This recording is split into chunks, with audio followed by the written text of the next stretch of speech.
starts with strong bones. To keep your bones strong, you need calcium, vitamin D, and regular exercise. A bone density test called DEXA helps detect low bone mass and bone disease called osteoporosis. If you're 65 or older, Medicare provides free bone density tests every 2 years. Ask your doctor to schedule yours. For more information on how to be bone strong, visit pathtogoodbonehealth.org. Hey, Joe, I thought you were retired. Living on a fixed income is tough. So here I am, an essential worker. I know. I mean, food prices are going up every day.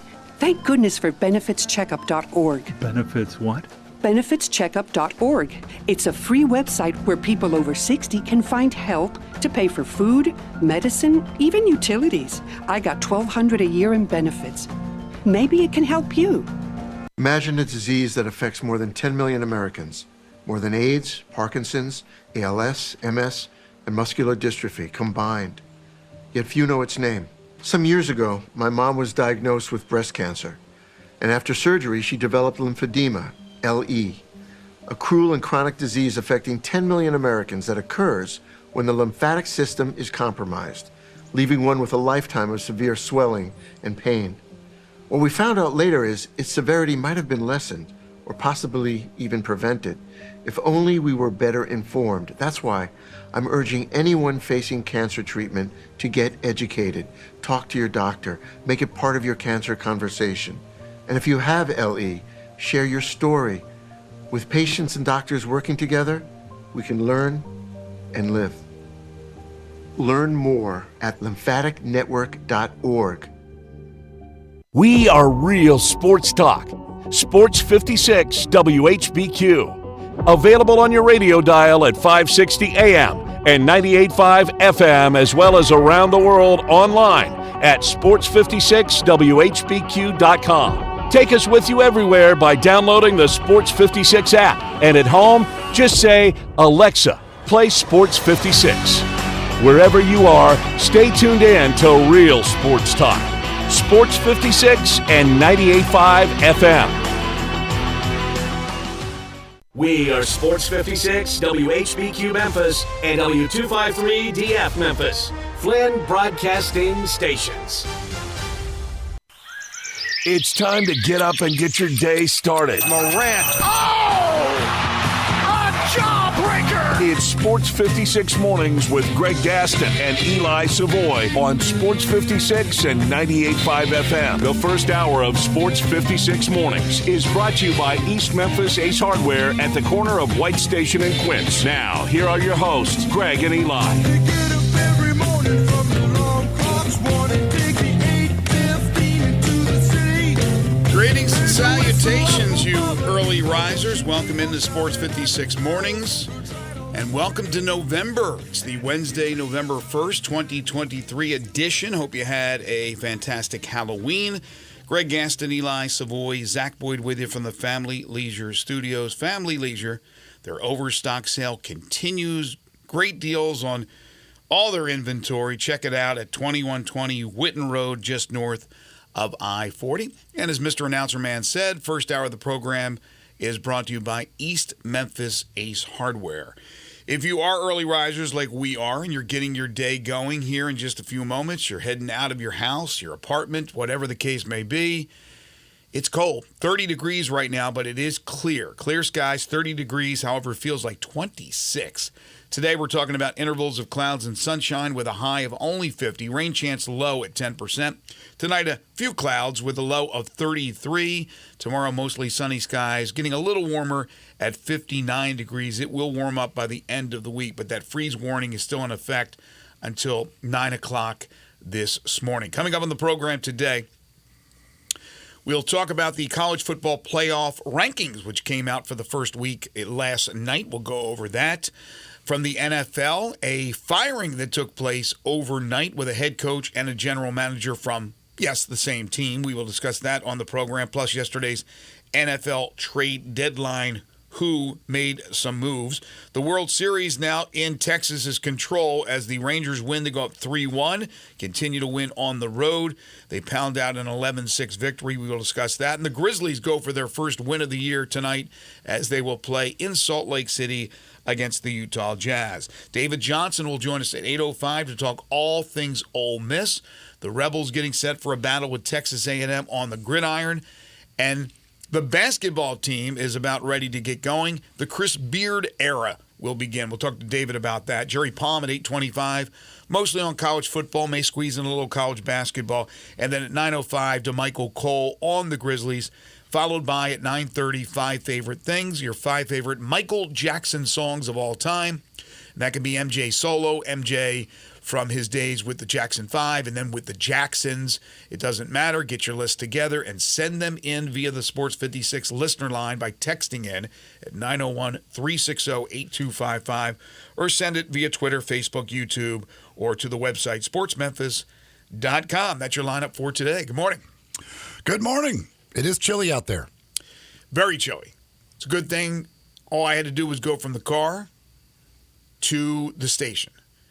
Because I got the car in the garage, warm up the car, jump on in, feels good.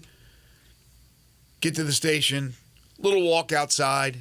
That's it, back inside. So not too bad. I feel bad for those folks out there that are outside, they work outside, and of course, obviously, our homeless population when it becomes cold like it is, extremely, extremely dangerous. Hope everybody had fun last night with Halloween. Not much action at my house, as there hasn't been since we moved to this new location. But my wife went over to the grandkids, and they went out, and they did their trick-or-treating, so they had a good time. Was it quiet at the Savoy abode? We had some, I don't know, maybe 15 or so, 15, 20 trick-or-treaters that came by. My wife did say there were 2 women trick-or-treating, like not 15-year-olds, like women. Like 40-year-olds. Hey, adult trick-or-treaters, that's fine. I've never seen, we've seen a few older teenagers. Never seen adults, but hey, you know, there are worse things to be doing. Zach, what was it like over there at your house? About the same with Eli, about 10 to 15 kids. Fairly quiet. Fairly quiet. But my mom passed out some stuff. My mom and my dad, but I stayed in the house. I only had one. I think there was only one of the ones that I dealt with that did not say trick or treat. And I did not reprimand her. What is the wildest thing that you have received in your Halloween trick or treat bag in all your years trick or treating? Oh, God, I don't remember. It's way too long Like, ago. you don't remember, like, when something stood out? No, I don't. Oh, my gosh. I once got a can of potato sticks. You know those little potato sticks? Like a huge can I like of potato sticks. I do too. I would have liked potato sticks. It was very rare, but I was like a can. Like the lady was handing out cans of potato sticks. I don't know. That can't be. It's not like that was a healthy choice. Maybe back then it was, but potato sticks. Got a can of potato sticks the one time, and then I've gotten the bags of like pennies and that kind of like individual candies and all that. That didn't stand out because that happened a lot, unfortunately. But yeah, the can of potato sticks always stood out as far as that's concerned. Of course, you try to seek out the neighbor that is still giving out the full length bars, the big boys. Not sure how many people continue to do that, but mostly it's a fun size kind of world, and there's nothing fun about the fun size. Well, see, we give out the fun size, but I give out multiples. So. Oh, the multiple fun size. That's not bad. The multiple fun size. How many fun size make one bar? The one little girl who did not say trick or treat was very picky about it. I allowed her to pick her things, and she was like going through. Like I'm like just. Then I got mad. See, I didn't reprimand her for not doing the trick or treat. Then I was starting to get angry. Like, okay, just grab a couple. Like she was literally, no, I don't want that one. I don't want that. I'm like, just okay. Now you're about to get nothing. That would have been something if you turned around and pulled it from her. You didn't give me the option for the trick instead of the treat, but by golly, you're about to get the trick. Zach, how many fun sizes make a regular bar? What, like 2? Or 3? No, it has to be more than 2, right? Has to be. I would say 3. Yeah, I'd say 2 or 3. Probably 3. 3? Okay. Like, depending on the size of the fun size. 3 to 3.5. Yeah, I'm just picturing the Snicker right now because, to add them up and just the Snicker, 3.5, I would say probably makes a lot of sense. But anyway, hopefully everybody had a great time last night trick-or-treating in their particular neck of the woods. So another late night, early morning sports transaction taking place. And last night it was Dad Raiders. Mark Davis has seen enough. He has fired head coach Josh McDaniels with, I believe, 4 years still remaining on his contract. It is over. The Raiders at 3-5. McDaniels gets the boot, as does general manager Dave Ziegler. So they clean house with the Raiders. Antonio Pierce, the former New York Giants star, who I believe was with Herm Edwards at Arizona State when that came crumbling down, has been named the interim head coach. He's their linebackers coach. So not sure what direction Mark Davis will go for in the future as far as a coach. But the McDaniels experience was a big, lousy disaster. Yeah, I actually had forgotten kind of just how bad it was. I know the ending was terrible. Like the other night, that game the other night was, offensively, that's about as bad as it gets. And when you are not only the head coach, but the play calling offensive coordinator as well, and your offense looks that bad, and it's just been bad. But I had forgotten that they had the badge of honor of being the only team to lose to Jeff Saturday in his illustrious tenure as the head coach of your Colts. Like, they lose, the previous, not this past Monday, but the week before, to Tyson Bagent in his first career. So there are some real career highlights that McDaniels pulled off in his short time with the Raiders. That is, they're very difficult to do. And yeah, he's just not a head coach. He might be fine as an offensive coordinator, going back to that again, but he's just, his head coaching 2 tenures, he never made it through 2 years at either one of them. And it just doesn't seem to be, he doesn't seem to be well suited for that. And they're a bit of a disaster right now. And again, if they'd kept him, I think Devontae Adams probably was going to end up killing him. So I think they probably did him a favor, because Devontae Adams was going to have to kill somebody at some point with the fact that he just cannot get the football. So this probably saved his life. They don't have a play caller offensively right now for a game coming up. But I don't know what direction they're going to go, who Antonio Pierce is going to make the play caller. But I don't know that the offense can be worse than what it was on Monday. And that offensive line, absolutely horrible. Garoppolo with all those interceptions. Yet they still somehow have won 3 games. They're 3-5. But that's a lot of money to eat up, which Davis will do. And McDaniels, it's interesting because you're absolutely right. It does appear that McDaniels, who's had 2 shots at it now, is not head coaching material. But don't you think there'll be a rekindling of the relationship with Robert Kraft? That somehow, some way, McDaniels will end up back in New England, either as an offensive coordinator, or who knows how crazy it can get, that Josh McDaniels will be the heir apparent to Bill Belichick. That's how much Robert Kraft cares about those in the family. And I'm not sure if he's, by any stretch of the imagination, if there's any strained relationship. I don't know that. I don't know his personal life, but I'm going to assume that they're still in a good relationship, even though he went on to take this head coaching job with the Raiders. McDaniels has been a part of that Patriots family, so I wouldn't be shocked if he gets another opportunity. But I think he very well, because I wouldn't be surprised if Bill O'Brien is out after 1 year, but I wouldn't be surprised if going back there as offensive coordinator. I think there is a less than 0% chance he's the head coach of the Patriots.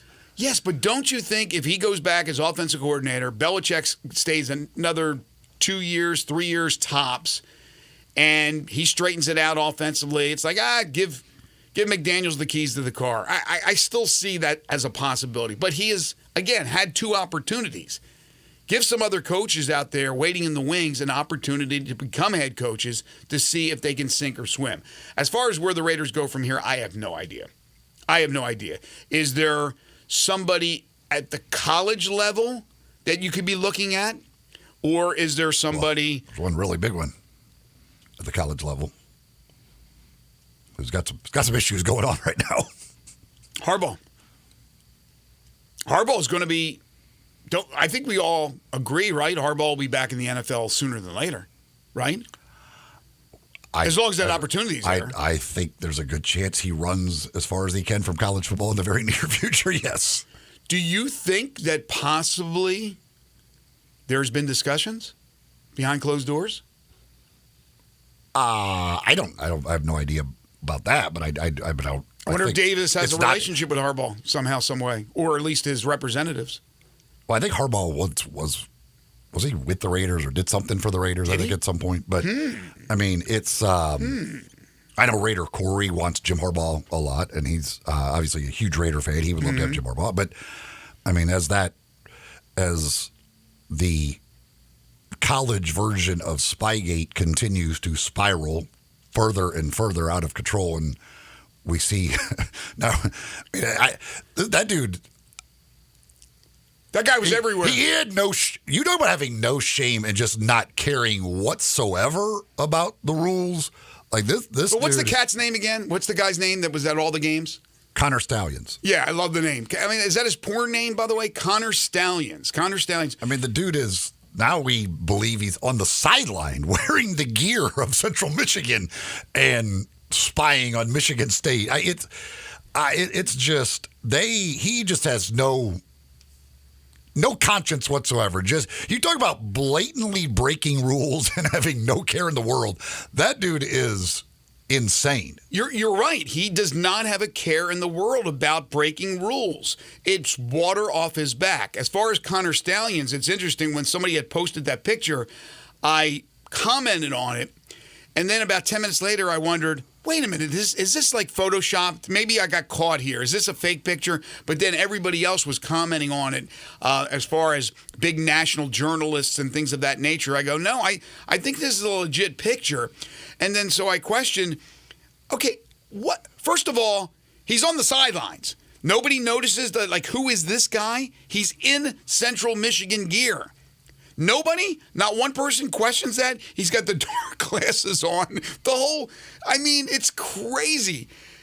This Connor Stallions guy, and he's almost like, what was the movie with the guy who played Inspector Clouseau?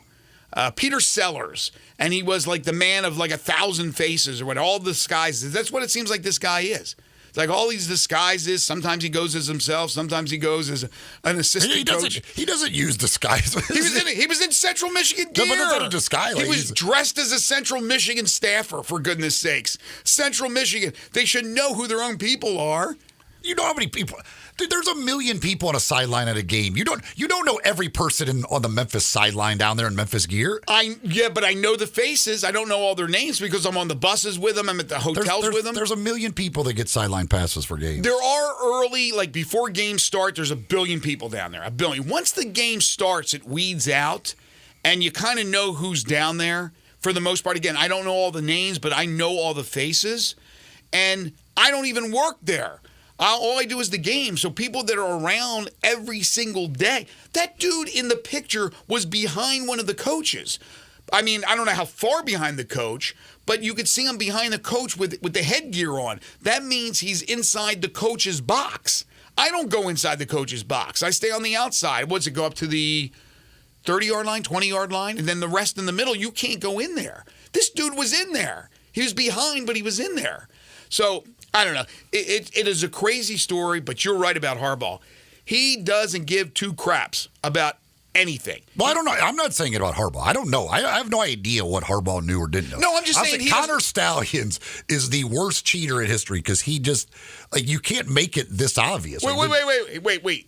I don't know if he's the worst cheater in history. He's gotten away with an awful lot. But no, I'm going back to your point about Harbaugh. I'm not saying he knew directly and all that. What I'm saying, but he's still the CEO and he's still responsible. I think you would agree with that. It's his program. But you said that Harbaugh doesn't care about things like that. And that's what I'm saying. I don't think Harbaugh cares because... No, I did not say Jim Harbaugh doesn't care. I said Connor Stallions doesn't care. Well, I'm telling you, Harbaugh doesn't care because he's not afraid. He's not afraid of being punished. He's not afraid of the administrators at Michigan. He's not afraid of the NCAA. He's not afraid. He probably is not afraid because he knows that He's either going to the NFL or can get an NFL job or can get another college job. It doesn't matter. See, I think Harbaugh could be afraid, and that's why he could go to the NFL to get out before they get You him. really think I don't think this guy's afraid of anything. I think he's not naive. He's a smart guy. He's just stubborn, maybe stubborn in his ways that he thinks he can get away with murder. That's the way he is. But it is a crazy story. And so last night, making the segue into the college football playoff rankings, which came out for the first time last night, you had Boo Corrigan, who is the chairman, who spoke to Reese Davis on ESPN, and Reese asked him about the sign-stealing accusations with Michigan and how it affected or didn't affect their rankings. Michigan ends up being number 3.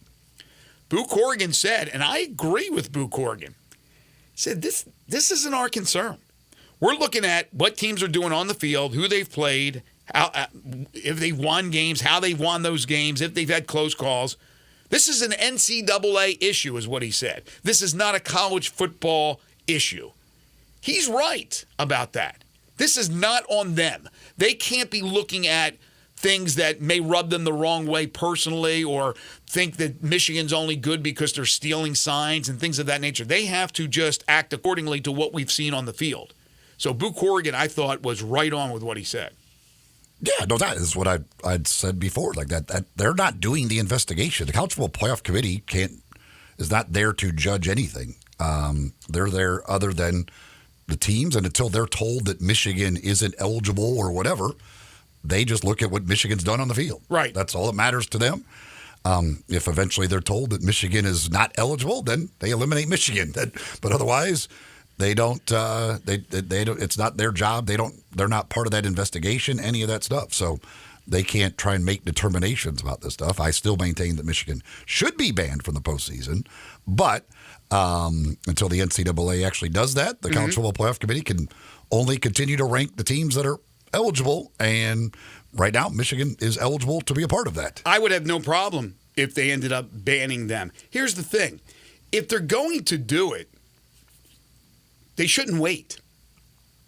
But they're investigating. I assume they're investigating. I assume they're doing their due diligence. And we know, of course, the NCAA, they act like, the speed of sound. They're quick in their decision-making. They don't linger. They don't wait to act on something a year later. I mean, come on now. Come on. You know how slow they are. So I don't know if, in fact, they are looking at possibly doing something like that. That's extreme. But certainly what they're doing, Michigan, or being accused of doing, is extreme. The thing is, if Michigan gets banned and let's say they beat Ohio State, what it does for Ohio State as far as the playoff is concerned. Last night, Ohio State, number 1, and deservingly so. The committee was right about Ohio State. When you already have wins against Penn State and Notre Dame, and even a decent win, against Wisconsin and Camp Randall, you're number 1 because Georgia and Michigan haven't played anybody yet. Now, Georgia's schedule is about to get tough, and Michigan's is going to be tougher as well. But Georgia 2, Michigan 3, Florida State 4. Now, you could argue that Florida State, with that win over LSU, should be second. But Ohio State's 1, Georgia's 2, Michigan's 3, Florida State's 4. Then you have Washington right now on the outside looking in, undefeated in number 5. And then Oregon, which lost that tight one in that great game to Washington, they are number 6. What did you think of the top 6? Not real surprised. I mean, there could have been. I thought maybe Florida State would be ahead of either Michigan or Georgia just because of the win over LSU, but it's not real surprising that they put those two ahead of them. It is, and it's the first ranking, so it doesn't matter. But it's always hard for the committee because you're looking at different situations apply in different ways. So you try to say, well, we're going to do it this way. Well, then there's going to be another one where you can't really do it that way or whatever. It's interesting, that Washington by their rankings, you could make the argument. I mean, they have beaten the highest ranked team of any of the undefeateds, yet they're the one that's left out of the Beating top Oregon, 4 right now. Right. But it was at home. in a close game. They talked about the fact that Washington the last couple of weeks has had close games against lesser opponents, so that kind of downgraded them a little bit. But it's it's certainly not an easy task. There's a lot of this will be decided for them, and we'll see how many undefeateds we end up with. But I had no problem with the rankings the way they came out with them last night. Yeah, and like you said, a lot of things will be determined for them. Michigan plays Ohio State. So if Washington is going to run the table, they are jumping one of those teams, and they're going to get in. So, again, they're going to need help, but that help is going to be there because somebody is losing between Ohio State and Michigan. Again, who knows? Maybe Michigan beats Ohio State, knocks them down, and then ends up getting banned from the playoff. There's a lot of possibilities. Now, Texas is 7th, and we'll see what happens in that very top-heavy Big 12 with a 5-way tie right now for first. You have Texas. Will they get a chance, that opportunity to get revenge on Oklahoma? How will that all pan out? Then there's Alabama. They're sitting at 8. They will host LSU. LSU comes in at number 14, but they are behind Texas because they lost head-to-head to Texas. Now, not all those head-to-heads come out that way in the rankings because Oklahoma State beat – who they beat? Oklahoma State beat – Oklahoma beat Texas. Yes, and they're not all. And Boo Corrigan did a good job explaining how that works as well. But Oklahoma State obviously will get a chance at Oklahoma with Bedlam this week. The rest of the rankings after Bama, Oklahoma 9, Ole Miss is number 10, and Ole Miss plays Texas A&M. Penn State's 11, then Missouri. Missouri gets a shot at Georgia this week. They're 12th. Louisville, extremely high. I know they only have the one loss, but they're 13th. Then LSU.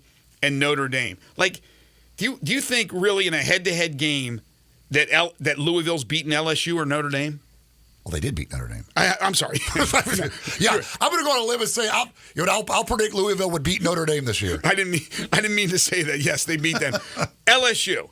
I would take LSU every time against Louisville. I would take them every time. They got 2 losses. Louisville has 1, and Louisville does have a really good win. Yeah, I understand that, but. Louisville, I don't expect. Louisville deserves to be ranked ahead of LSU right now. I guess they deserve. Yeah, you're right. Notre Dame is 15th. Oregon State is 16th. Then you have Tennessee at number 17. Of course, Tennessee is going to get a chance against Georgia. Utah is 18th. Then UCLA is 19th. Now, here's the one I don't understand. I understand USC being in the top 20. How are they in the top 20? Do you see the wins that they have? They're against all bad teams that they've played against that are good, or at least perceived to be good, like Utah, they lost to. They got clobbered by Notre Dame. They barely won last week against Cal. They have 2 losses, and they're sitting there at 20. There seems to be, in my opinion, teams behind them that are better than USC. Then you got Kansas 21, Oklahoma State 22, Kansas State 23. So that Big 12 right now is a logjam. Then when you look at the New Year's 6 situation, you got Tulane with 1 loss to Ole Miss without Michael Pratt, 24th, and then Air Force undefeated at number 25. Yeah, which is no surprise. I think the American has more respect of the Mountain West, and the loss for Tulane is to the top 10 team in their rankings. So they're not going to hold that loss against Tulane necessarily in that comparison to a Mountain West team that might be undefeated. Yeah, so it looks like, again, I don't think there's a good enough opponent on the Air Force schedule to leapfrog Tulane. Now, if Tulane loses, yes, obviously they'll drop down. But if Tulane wins the conference championship, I think they'll be back in the New Year's 6 game. It's pretty obvious. Yes. I don't think there's any doubt.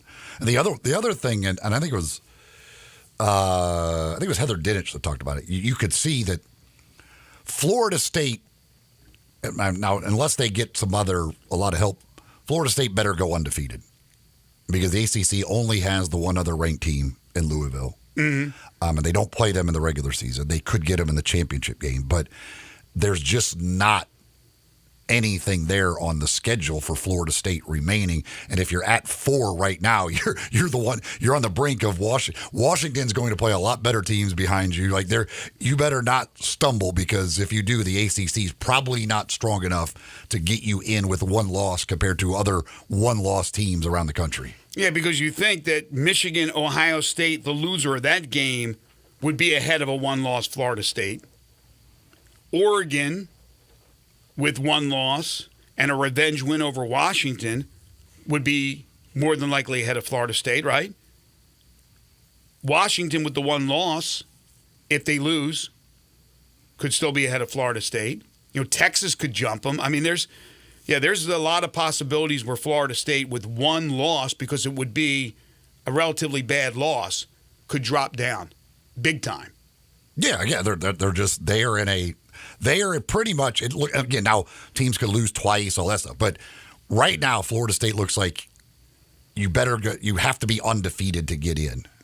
Hey, it's breakfast time, so we're not thinking about lunch or dinner, but later on this morning when you start to get hungry for lunch and you're wondering what to do, why not Corky's, right? Corky's have been around Memphis for 40 years, ladies and gentlemen. I'm sure you've all been to Corky's or have been at an event that has served up Corky's barbecue, and I'm sure you've raved about it. So for lunch or for dinner, any time is a good time for Corky's Ribs and Barbecue, a Memphis tradition for 4 decades, and they've been catering for that long as well. So you have an event coming up, you can have that catered. They'll start you as low as $8.99 per person, no matter how small, how large. Give them a call or stop by, ask about their catering services. When you head on over for lunch or dinner and you get yourself your entree, add a third of a rack of ribs for just $6.99. They have lunch specials every day and also party packs that start at just $7.49. You can rip through the drive-through, no contact delivery. You can have any of the services delivered to your home or office, or just dine in at any of their 4 establishments: Poplar Avenue in Memphis, Poplar Avenue in Collierville, Germantown Parkway in Cordova, and Goodman Road in Olive Branch. With Christmas on the way, a Corky's gift card always makes a great stocking stuffer, so pick some of those up for you. And then reserve your private party room today at the Cordova or the Olive Branch locations. You got a little birthday party, a little gathering of some sort, give them a call, reserve your time and date for their private party room use. Corky's Ribs and Barbecue, open for lunch and dinner 7 days a week. Just underway on a Wednesday, this is Sports 56 Mornings with Greg and Eli on Real Sports Talk, Sports 56 and 98.5 FM. You already know you can listen to Sports 56 anywhere with the Sports 56 app or at sports56whbq.com. But you can also watch us daily with live video of all of our shows on Twitter, Facebook, YouTube, and Twitch. Bartlett Small Engine has been serving quality power equipment since 1970. They have a full line of power equipment, parts, and services for most makes and models. Bartlett Small Engines has the best brands in the power tool industry, and they're all American made. Bartlett Small Engine is your can-do store. 6780 Summer Avenue. Call 901-386-9779. Bartlett Small Engine has free pickup and delivery both at your home and curbside for lawnmowers, blowers, edgers, and any small engine. Call 901-386-9779. Hey fellas, Bill Russell at Russell Brothers Fine Jewelers, and this year it happened on October 17th. I had my first gentleman ask me what he should get his special lady for Christmas, and my answer was this: get her something she will enjoy and get her something she will absolutely love. Think about her likes and her dislikes. You might even ask her what she wants. Then, come let us show you the finest, most beautiful jewelry in Memphis. This will be our 38th Christmas, and for many of our customers, they've been with us for every one of those 38 years. They come looking for beautiful gifts, fine jewelry that makes a lady's eyes sparkle, but they also know that they will receive quality and service that is unsurpassed in Memphis. And at Russell Brothers, you can play St. Nick knowing that if you don't make the right choice, our money-back guarantee will allow her the ability to exchange her gift for one that she really does love, or she gets your money back. For 5 decades, we've helped thousands of Santas. We'd love to help you. Russell Brothers Jewelers, 4646 Poplar at Perkins. Now your ideas don't have to wait. Now they have everything they need to come to life. Hi, everybody. It's the Herd. Dell Technologies and Intel are creating technology that loves ideas, loves expanding your business and evolving your passions. They push what technology can do so great ideas can happen right now. Find out how to bring your ideas to life at Dell.com. Welcome to Now. For the latest from the world of golf, tune in every Saturday morning from 9 to 11 for the Golf Shop Radio Show, presented by PlayGolfMyrtleBeach.com, the golf capital of the world. Hosts Mark Greenhelge and Matt Blanchard talk golf from tee to green and everything in between. If you like golf, you're going to love Golf Shop Radio. Before you tee up, drop on in. Welcome to the Golf Shop here on Sports 56. Real sports talk. Sports 56 traffic. Good morning. MPD is still trying to clear up this accident over here on 240 westbound, right at Popular. That's why traffic's been a little bit slower than normal on 240 westbound between Walnut Grove and Popular as it starts to get heavy over here on this side of town. 55's on the increased northbound coming up from DeSoto County as you come up through South Haven on 55 northbound. Hey, if you get hurt in a car crash, call 901 Attorneys right here in Memphis. They're online. Check them out today at 901attorneys.com. I'm Commander Chuck with your on-time traffic.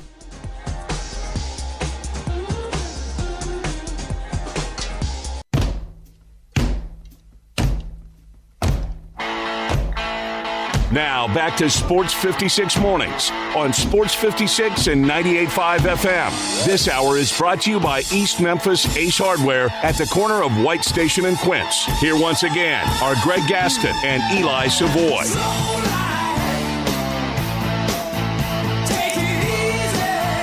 Raider Corey did text in. It says, happy hump day. And yes, I'm happy. Got my wish. Now, Jim Harbaugh and Tom Brady, come on down. Make it happen, Mark. Reach out to the former stars to help you. Woodson, Tim Brown, Plunkett, Howie Long, they still follow and love the Raiders. Now, that'd be interesting if you brought Tom Brady in, who wants, I guess, wants some part of ownership. Yeah. He's not coming in as a coach. Get Jim Harbaugh there. And he did say Jim Harbaugh was the quarterback coach with the Raiders. So there's a connection. So there's a connection. Going to bring Michigan to Vegas with Tom Brady and Jim Harbaugh. Whatever works. Who cares, right? If it's a big name, if it's a lesser name, as long as it works to get the Raiders back to where they once were. Excuse me. I will say that I think getting somebody, whether it's Tom Brady or somebody, a football person in there to help Mark Davis at ownership would probably be a good idea. I'm not sure Mark knows for sure exactly what he's doing. Well, here's the thing. Tom Brady is a winner. Tom Brady is not going to accept mediocrity. So if Tom Brady's going to be part of that ownership group, he's not going to want to go and visit and waste his time on a product that's crap. So there's going to be an effort put in. And he's like Peyton Manning. Those guys just, what they do, whatever it is, they go 110%. They want to be the best at whatever they do. They want their companies, if they are investing in certain companies, to thrive. Yeah, I mean, Tom Brady makes a lot of sense if he's part of that ownership group. And Mark Davis seems like he's a guy willing to look at all options, especially if it's star-studded. And look, sometimes it can backfire. You bring in a bunch of big names. Sometimes it works.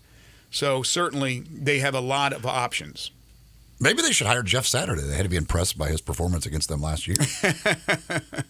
He stole all the signs. He knew the signs, I guess, of the Raiders.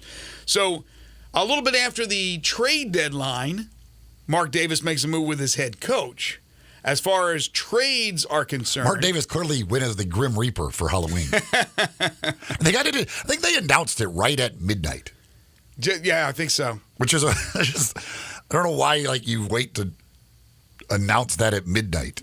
No, of course, Mark Davis, he goes as Dumb and Dumber, the Jim Carrey character in Dumb and Dumber with that haircut. My gosh. Or the, what was that movie? I forget. One of those Adam Sandler guys that had that haircut. Stupid movie I watched, but it looks just like that Mark Davis haircut. But anyway, they make a trade, or they don't make a trade, but they make a move with their coach and their general manager. So you're looking at another GM. They went outside the box when they had Mike Mayock in there as a general manager. It didn't work now with Ziegler, so we'll see what direction they go in as far as that's concerned. As far as the trade deadline is concerned, not a lot of moves that were made, but a couple of interesting ones. Josh Dobbs, acquired by Minnesota. So they don't get Ryan Tannehill. Not sure if they were trying to get Ryan Tannehill. They get Josh Dobbs from Arizona. Arizona had already made the decision that Clayton Tune was going to start this weekend, and Kyler Murray is now healthy. Whether or not they play Murray, I'm not sure what's going on with that situation, but Clayton Tune is starting this weekend, and then they go out and they trade Josh Dobbs. Josh Dobbs, who did some pretty decent things for Arizona. It's an Arizona team tanking, getting ready for the NFL draft, although at times you have seen them be competitive in games this year, and Dobbs did a pretty good job. He's a very highly intelligent guy. He knows how to play the game. He just doesn't have all the natural attributes of some of these great quarterbacks. He doesn't have all the tools, but that's who Minnesota went out and got, Josh Dobbs, to replace the injured Kirk Cousins. Yeah, it's there was a report they were trying to get Jameis Winston. I don't know what, if they just couldn't get some deal done. They didn't have to give up much to get Dobbs. They're going to start the rookie, and then we'll see about Dobbs ends up being the starter. Dobbs is making his way around the NFL to be. He's a guy that clearly teams, I think, are just comfortable with. Again, he's intelligent, everything else. He could come in. He's not going to do a terrible job. He's not going to do a great job. He's not a bad guy to have around. So it works out, and for him, that's a good way to make a long career in the NFL. Just being a backup guy that teams like to have around. The Commanders ended up making a couple of moves. They trade defensive end Chase Young to San Francisco for a 2024 conditional third-round pick. Chase Young has been injured since coming into the NFL from Ohio State. He's been a, let's be honest, disappointment for the most part, but still has that ability. I'm not sure if the motor's there. I've heard things about him trying to do too many individual things as opposed to adapting to the team concept, but maybe a new location, new mindset will change it around for Chase Young. The reason why he was picked as high as he was because he was damn good, and there's still a lot left for Chase Young. He's very, very young. So they deal him, and that's not a shock. But then they trade Montez Sweat. They do get a second-round pick, but Montez Sweat was crushing it for the Commanders. Bears get a player who they can franchise for a year and see if they can get a long-term deal done. Montez Sweat, I didn't get that one. I didn't understand getting rid of both of those guys. But in either case, the Bears of all teams pick up a great defensive end who gets to the quarterback. I don't understand what the Bears are doing at all. They're giving up a second-round pick that's going to be, top 40 for sure. Unless they somehow Tyson Bagent gets hot. But, that's a top 40 pick minimum, probably going to be top 35 pick that you're giving up to get a guy in the last year of his contract. I just don't – you're not getting into the playoffs this year. They did last year. They did it with Chase Claypool. That was a disaster. Right. Now they're doing it with Montez Sweat, getting him. They must think they can get him. I have no clue what in the world the Bears are trying to pull off here. Yeah, but they must think they can get him and sign him long term. But why do you want to draft a guy at 35? Why? Because Montez Sweat. Because you got 4 years of paying him nothing.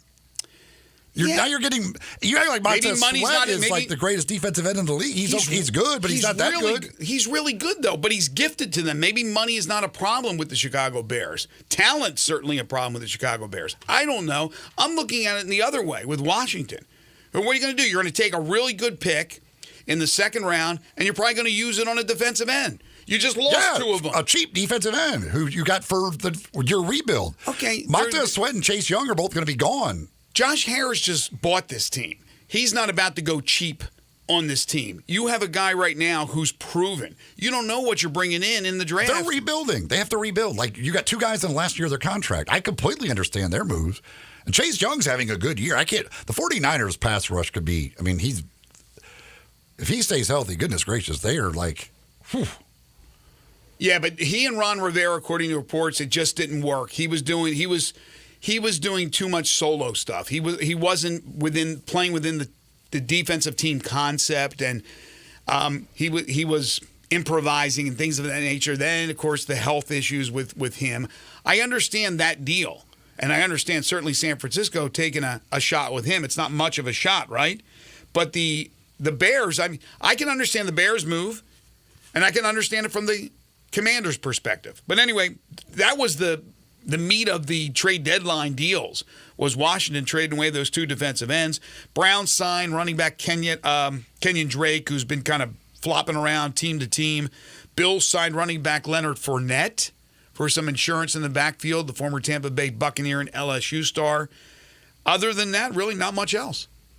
I like Detroit picking up Donovan Peoples-Jones. Oh, I didn't see that one.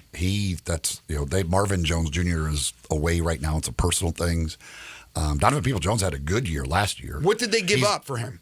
Draft pick. I don't know what round pick it was. I can't remember. I'm not sure. Yeah, I didn't see that one. But he's a Detroit guy, Michigan guy. Yeah. Brings him back up there, but I think he could be.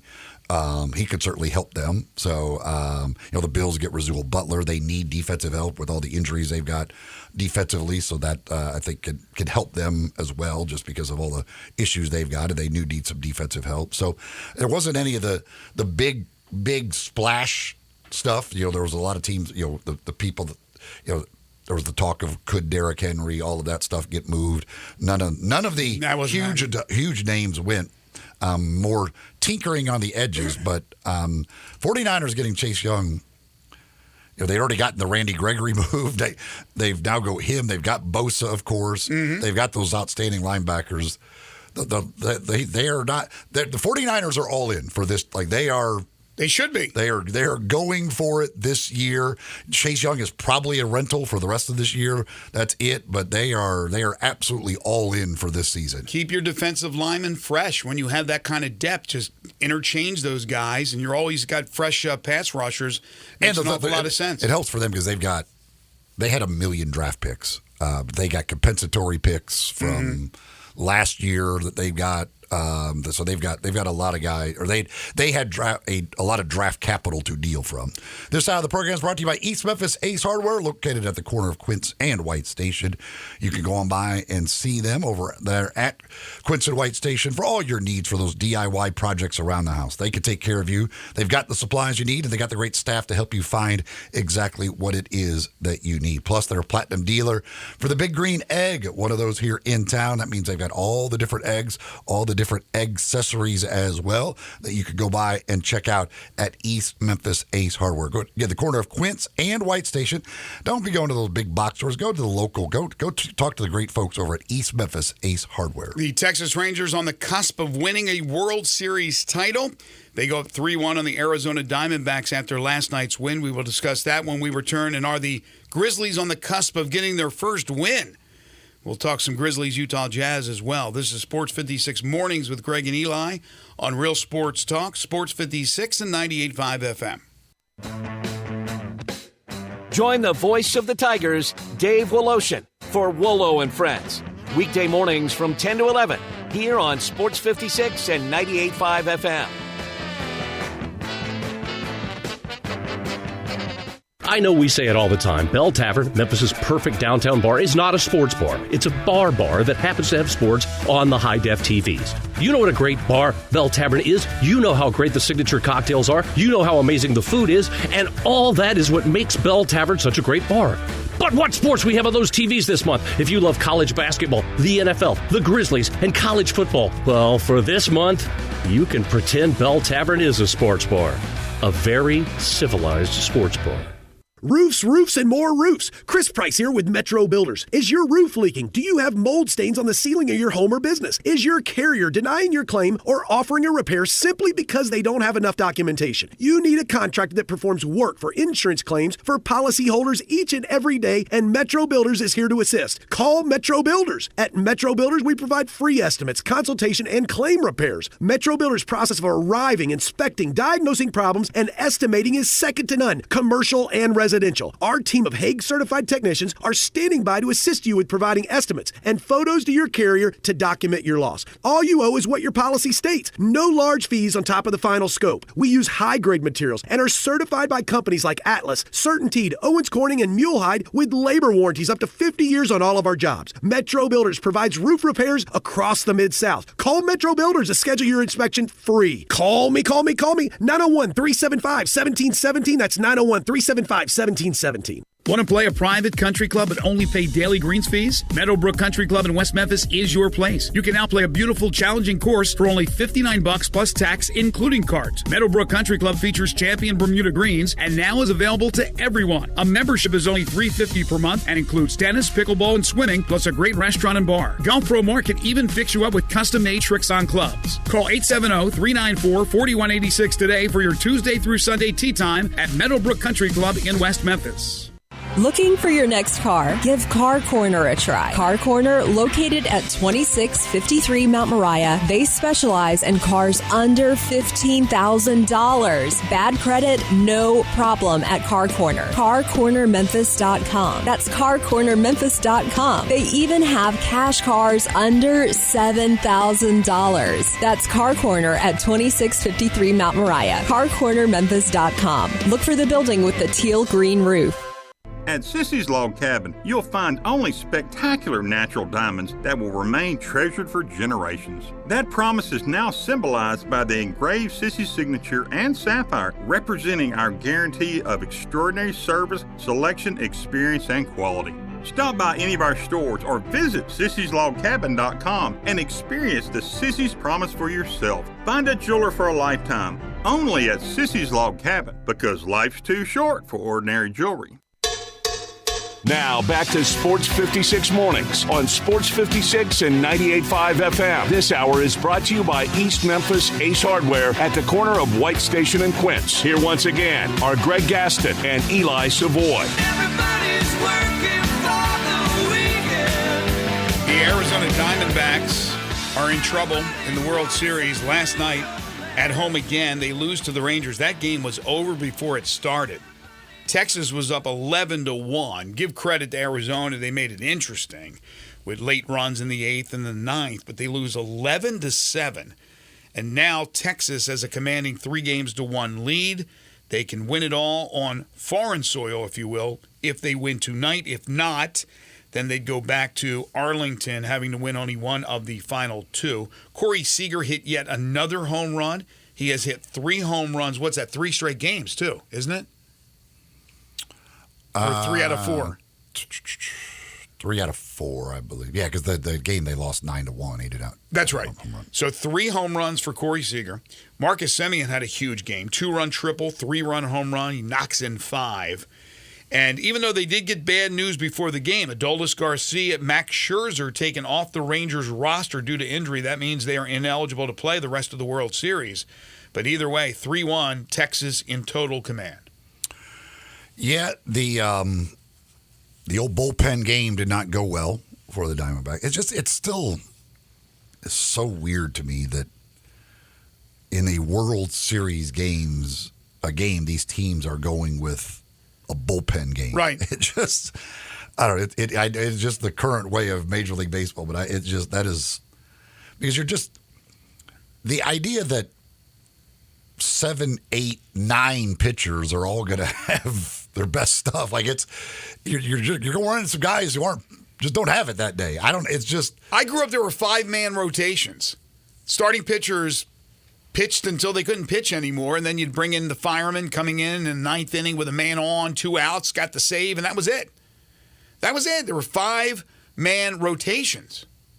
Now it's crazy. You're right. It's just nuts the way it is with pitching. And they get the 5 in the second, the 5 in the third, all with 2 outs as well, which is just killer stuff. But Rangers are good. And now they got Evaldi on the mound, although he was not great in game 1. They do have Evaldi on the mound to try and close it out. They don't lose on the road. Have a chance to take it to, what would it be, 11-0 on the road? Yeah. That would be, if they win tonight and go 11-0 on the road in the postseason, that's crazy. How about Ketel Marte, though? 20-game postseason hitting streak for Arizona. Just hits. Just rakes. Zach Gallen will be on the mound to try to stave off elimination for the Arizona Diamondbacks.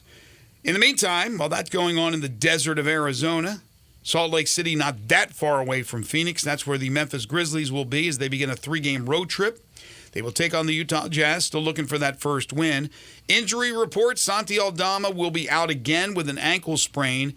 Derrick Rose listed on the injury list, left knee soreness.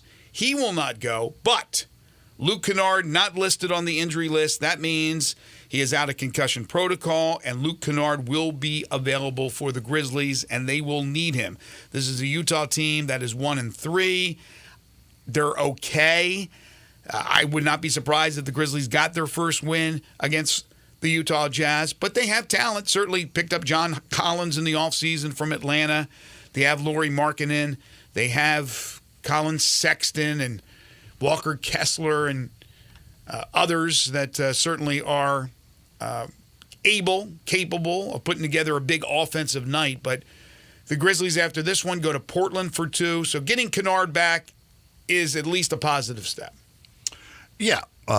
Figured after he was at shoot-around the other day that he was probably going to be, he was pretty close to being ready to go. And so hopefully he can knock down some shots. Be interesting to see without Rose, kind of what they do at the point guard position. I assume that means we'll see a lot more Bane at the point guard position. And him and Marcus Smart will kind of split those duties. But this is certainly, all of these games on the road trip are winnable. You'd like to get at least 2 of them if you can't get all 3. Of course, the in-season tournament will get underway for them on this road trip as well. You excited? Excited about the in-season tournament? I'm just waiting to see how it plays out. I still think that when it gets to Vegas, I think those games it'll be interesting. The games here that go on that are regular season games. Who cares? I don't know that it's going to make much difference. Right. They unveiled the courts the other day. The league is. With these courts and everything else, they're making sure people know, like, hey, this is a in-season tournament game. Yes. But I don't hate it. I'm kind of indifferent on it right now. Just see what happens and how it plays out and go from there. Yeah, you're right. The NBA is all in on this thing. I don't know if it's going to win over fans, an in-season tournament. But you're right. When they go to Vegas, and only the championship game will not count towards the regular season. Everything else adds up to get to 82, which is the number of regular season games you play. But even though the court is going to be different, everybody has their own court. Seems like a kind of a waste of money, but the NBA, I guess, has money to burn. I don't know if it's going to really float my boat. It's going to do much different for me. The way the Grizzlies are playing right now, it's going to be hard-pressed for them to win some games in the tournament, let alone make a run to get to Vegas, but you never know. And again, the first one's against Portland. The first of the 2 they play against Portland, which will be Friday. They play Friday and Sunday. That's the in-season tournament game. And it's certainly a capability there of winning not only that game against Portland, but a win on Sunday as well. And they could be really successful on this road trip. They probably will need Santi back, and I'm not sure what his status is. We don't get that information. But with Kennard back, it certainly is going to help. It can't hurt. And they could win 2 of the 3 on this road trip. Now, they could win all 3. Now, if they limp back to Memphis 0-7, we got some talking to do next week. That will be a big, big issue. But I don't think that will be the case. I think they will certainly get off the schneid and get that first dub. Maybe it happens tonight. Yeah, again, it'd be nice to have tonight because Portland is certainly very winnable games, and if you win tonight, gives you a good opportunity to go 3-0. But at least you would think you could very well at least split in Portland and get 2 wins out of it. But again, hopefully Kennard can make some shots. Hopefully everybody can make some shots and get some things going. And if you get the same performance out of Jaren and Desmond and Marcus Smart as you got the other night. Mm-hmm. Add in some made shots by maybe somebody off the bench, mainly Luke Kennard. Then maybe they can then hopefully get that win. It was a light night in the NBA last night, but a real exciting game in Phoenix between the Spurs and the Suns. Interesting. Devin Booker, Bradley Beal, both out again. Beal has not yet made his debut with the Suns, so the big 3 haven't played together at all. And the Suns had at one point a 20-point lead, and they blew it. In fact, in the final seconds, they had a 4-point lead, and they blew it. Give credit to the Spurs. They rallied, get a 115-114 win. That 3-point lead. They gave up 4 points in the last 6 seconds. They had a 3-point lead, right, but they ended up obviously losing the game. Yeah, they scored 4 points. They got a Wembanyama dunk, and then Keldon Johnson just took the ball away from Kevin Durant. I guess thought he was going to get fouled, and Johnson just took the ball away from him, went and did a layup, and won the game for them. And obviously a big win for the Spurs. I think that was that finish there with the 4 points and overcoming the 3-point deficit or whatever, the final 10 seconds. I think it was the first time that had ever happened in Popovich's career.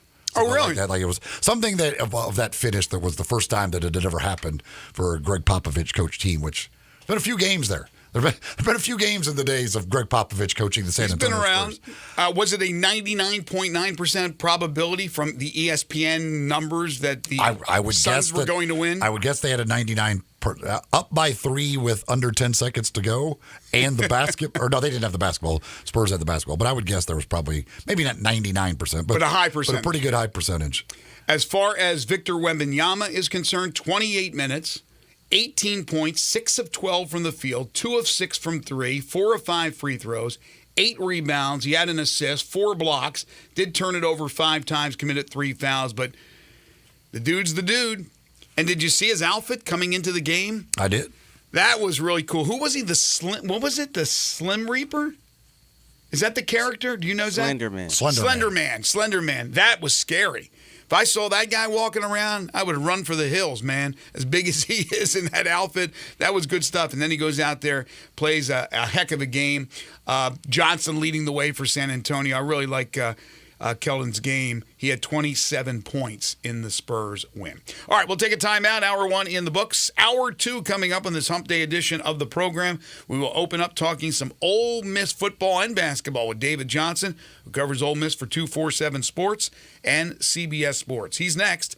This is Sports 56 Mornings with Greg and Eli on Real Sports Talk, Sports 56 and 98.5 FM.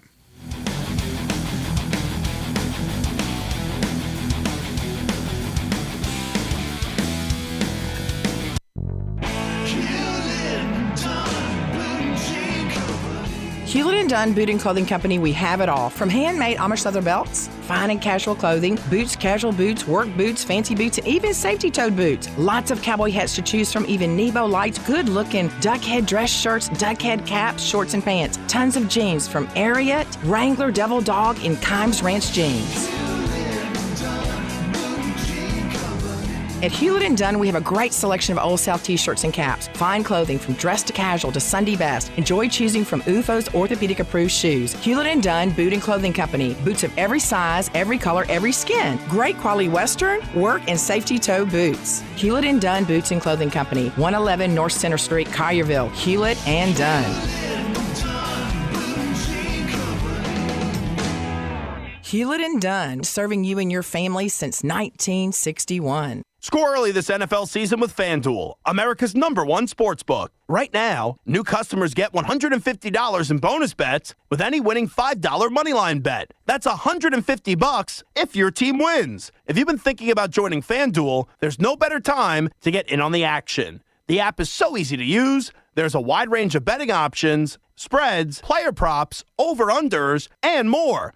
I like putting a spread bet together with the over for my parlays, and anytime player touchdown always has me on the edge of my seat. So if you're ready to do the same, visit FanDuel.com/win and kick off the NFL season. That's FanDuel.com/win. FanDuel, official partner of the NFL. 21 plus and present in Tennessee. First online real money wager only. $5 pregame money line wager required. First online real money wager only. $10 first deposit required. Bonus issued as non-withdrawable bonus bets. It expires 7 days after receipt. See terms at sportsbook.fanduel.com. Gambling problem? Call TN Redline 1-800-889-9789. Finding great candidates to hire can be like, well, trying to find a needle in a haystack, but not with ZipRecruiter. Its powerful technology actively finds and invites qualified candidates to apply to your job. So while other companies might deliver a lot of hay, ZipRecruiter finds you the needle in the haystack. See why 4 out of 5 employers who post a job on ZipRecruiter get a quality candidate within the first day. Try ZipRecruiter for free at ZipRecruiter.com/free.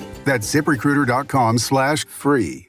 Hey, if you're hungry for great Mexican food for breakfast, lunch, or dinner, got it. La Guadalupana. Guadalupana. Choose from tacos, burritos, enchiladas, sizzling shrimp, beef, or chicken fajitas, and even a Cuban sandwich filled with Mexican sauces, chicken, ham, steak, jalapenos, avocado, and more. How about super nachos topped with melted cheese, beans, sour cream, guacamole, tomato, and jalapenos? All great with nice cold beer, domestic and imported. Good prices, generous portions, great service at 2 locations, Summer Avenue and Cordova Road. La Guadalupana. We are Sports 56, WHBQ Memphis, and W253DF Memphis. Flynn Broadcasting Stations. Sports 56 traffic. Good morning. Cleanup continues on a crash that happened a little bit earlier on Watkins, south of St. Elmo. A car hit a pole in that area, and from the looks of it, the power company is going to be out there for quite a while today trying to repair that pole. Traffic's on the increase right now over here on I-40 westbound from Germantown Parkway all the way to Sycamore View Road. It's starting to build out of Millington on 51 coming southbound. Hey, if you get hurt in a car crash, call 901 Attorneys here in Memphis. They're online, 901attorneys.com. I'm Commander Chuck with your on-time traffic. Now back to Sports 56 Mornings on Sports 56 and 98.5 FM. This hour is brought to you by James Gaddis Jewelers. Genuine diamonds, baby. Here once again, Greg Gaston and Eli Savoy. Welcome back, everyone. 8:02 the time on this All Saints Day edition of Sports 56 Mornings. Happy Hump Day to you. It's the Wednesday, November 1st, 2023 edition to be exact. Greg Gaston, Eli Savoy, Zach Boyd with you from the Family Leisure Studios. Family Leisure, their overstock sale continues at 2120 Whitten Road, just north of I-40. Going to talk some Ole Miss athletics with our buddy David Johnson in just a moment. 30 degrees right now. The sun is shining, though. We're looking at a feel-like temperature of 26 if you're getting your Thursday or make that Wednesday morning started early like we are. Intervals of clouds and sunshine throughout the day and a high of only 50. Chance of rain only at 10%. Few clouds tonight, low at 33. And then mostly sunny tomorrow with a high of 59. Second hour of the program is brought to you each and every day by our friends at James Gaddis Jewelers. 4900 Poplar between Mendenhall and St. Nick and on the web at gaddisjewelers.com. And this week, we've been talking about it. It's Designer Week at James Gaddis Jewelers.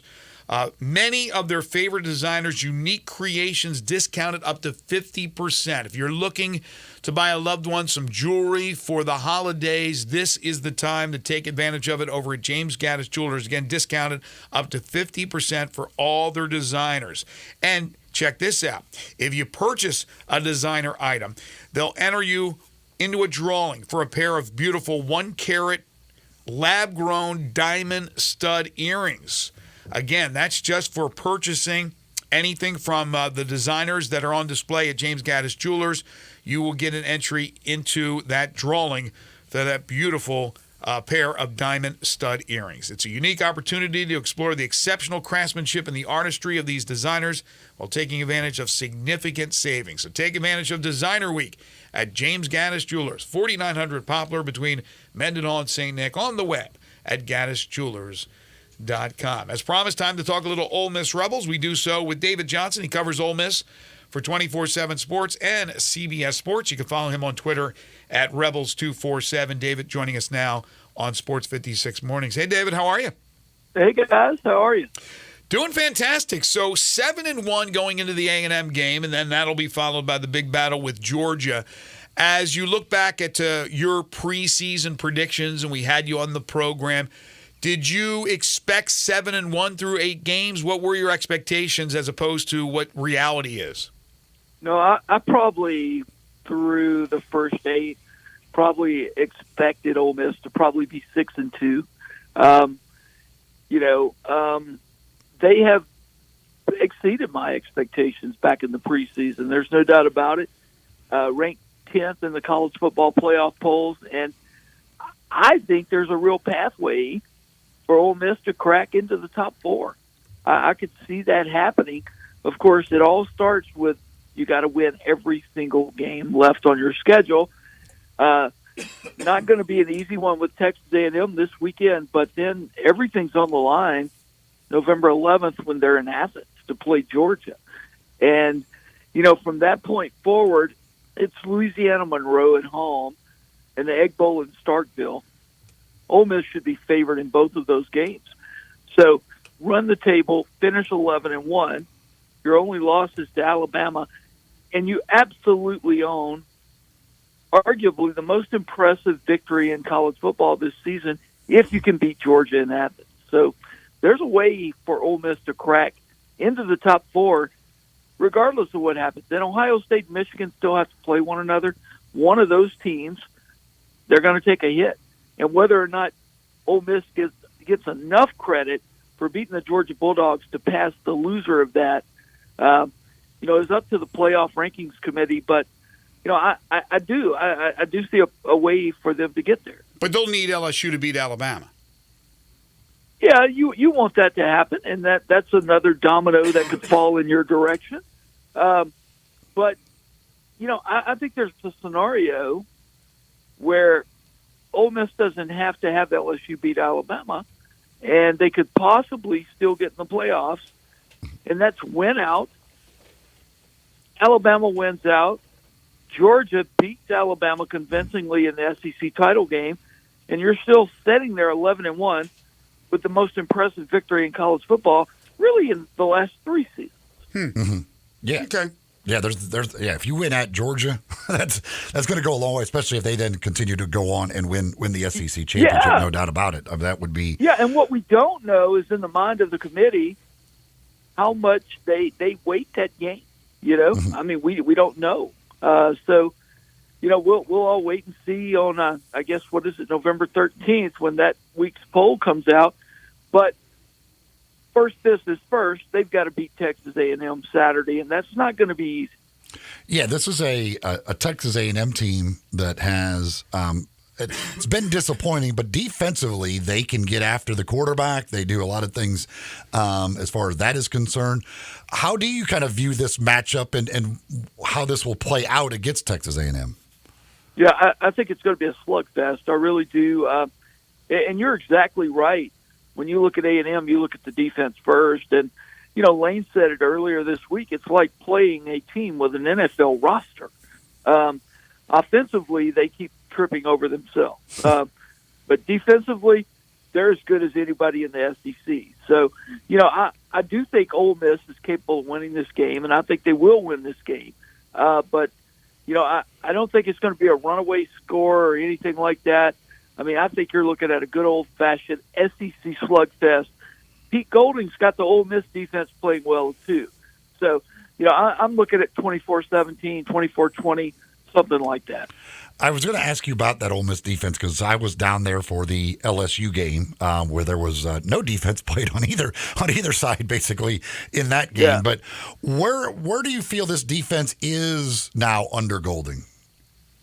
Improving. Okay, they are. Pete came into this season at Ole Miss really with one hand tied behind his back because he didn't have the bullets that he wants in his gun, so to speak. He has done an excellent job of moving guys around into key positions, critical positions, where they can make the most impact on a Saturday, particularly in that secondary. And, nothing but A+ for Pete Golding and what he's done with this Ole Miss defense. These guys think they can stop anybody. And I think any coordinator would tell you, the first thing your guys have to believe in what they're doing. Ole Miss believes in what they're doing. Mm-hmm. And they're having fun playing defense under Golding. What Pete's doing on the recruiting trail is absolutely incredible. He's got some great recruiters on the defensive side of the ball. Defensive line coach Randall Joyner being one of them. Guys, they put together one of the best defensive line classes in the country, period. I mean, you look in there, and there's Cam Franklin from right down the road from y'all at Lake Cormorant, Cam Beavers, Maurice Davis from Georgia, Will Eccles from Houston, Mississippi, who incredibly rose some 600 spots in the top 247 when we did our re-rankings, because when he went to the Combine in San Antonio last year, he went through as an offensive lineman. And, everybody raved about his O-line skills. He was named one of the top O-linemen there, but nobody knew he played defense. And, his film got out this year. He went from number 725 to number 125 in the country, 600 spots. Wow. This kid rose. And, all of that's part of an incredible defensive line class, and they're not through up front yet. So ask me again about Pete Golding in a couple of years when those guys are on the field. It's going to be fun to watch. Well, I want to ask you about Pete Golding this year. You just talked about what they've been doing lately. They're playing against a quarterback who I think if Max Johnson gets time, he can be effective. I know he's been inconsistent since taking over, but do you think they can get pressure on Johnson? I think if he's under pressure, it's bad news for A&M. Yeah, Jared Ivey, Cedric Johnson, the crew they're putting on the field, those are Ole Miss's two bookends up front. They can get pressure on Max Johnson. And then you've got J.J. Peekes, Josh Terrace, big defensive tackles that are athletic. I really don't think Ole Miss is going to have difficulty getting pressure on Max Johnson. I think A&M is going to have trouble throwing the football. I really and truly do. And, it's going to make – and I'm not going to say the Ole Miss offense is going to go out there and score every possession either. It's going to make for one of those good, old-fashioned SEC slugfests. Somebody may win on a field goal at the end.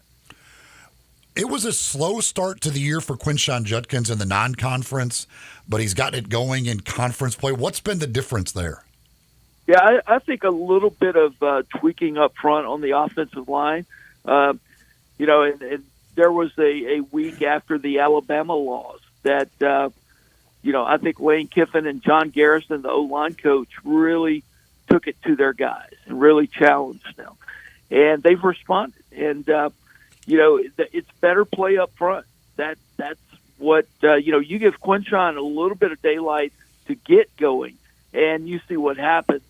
Alabama game, not much daylight.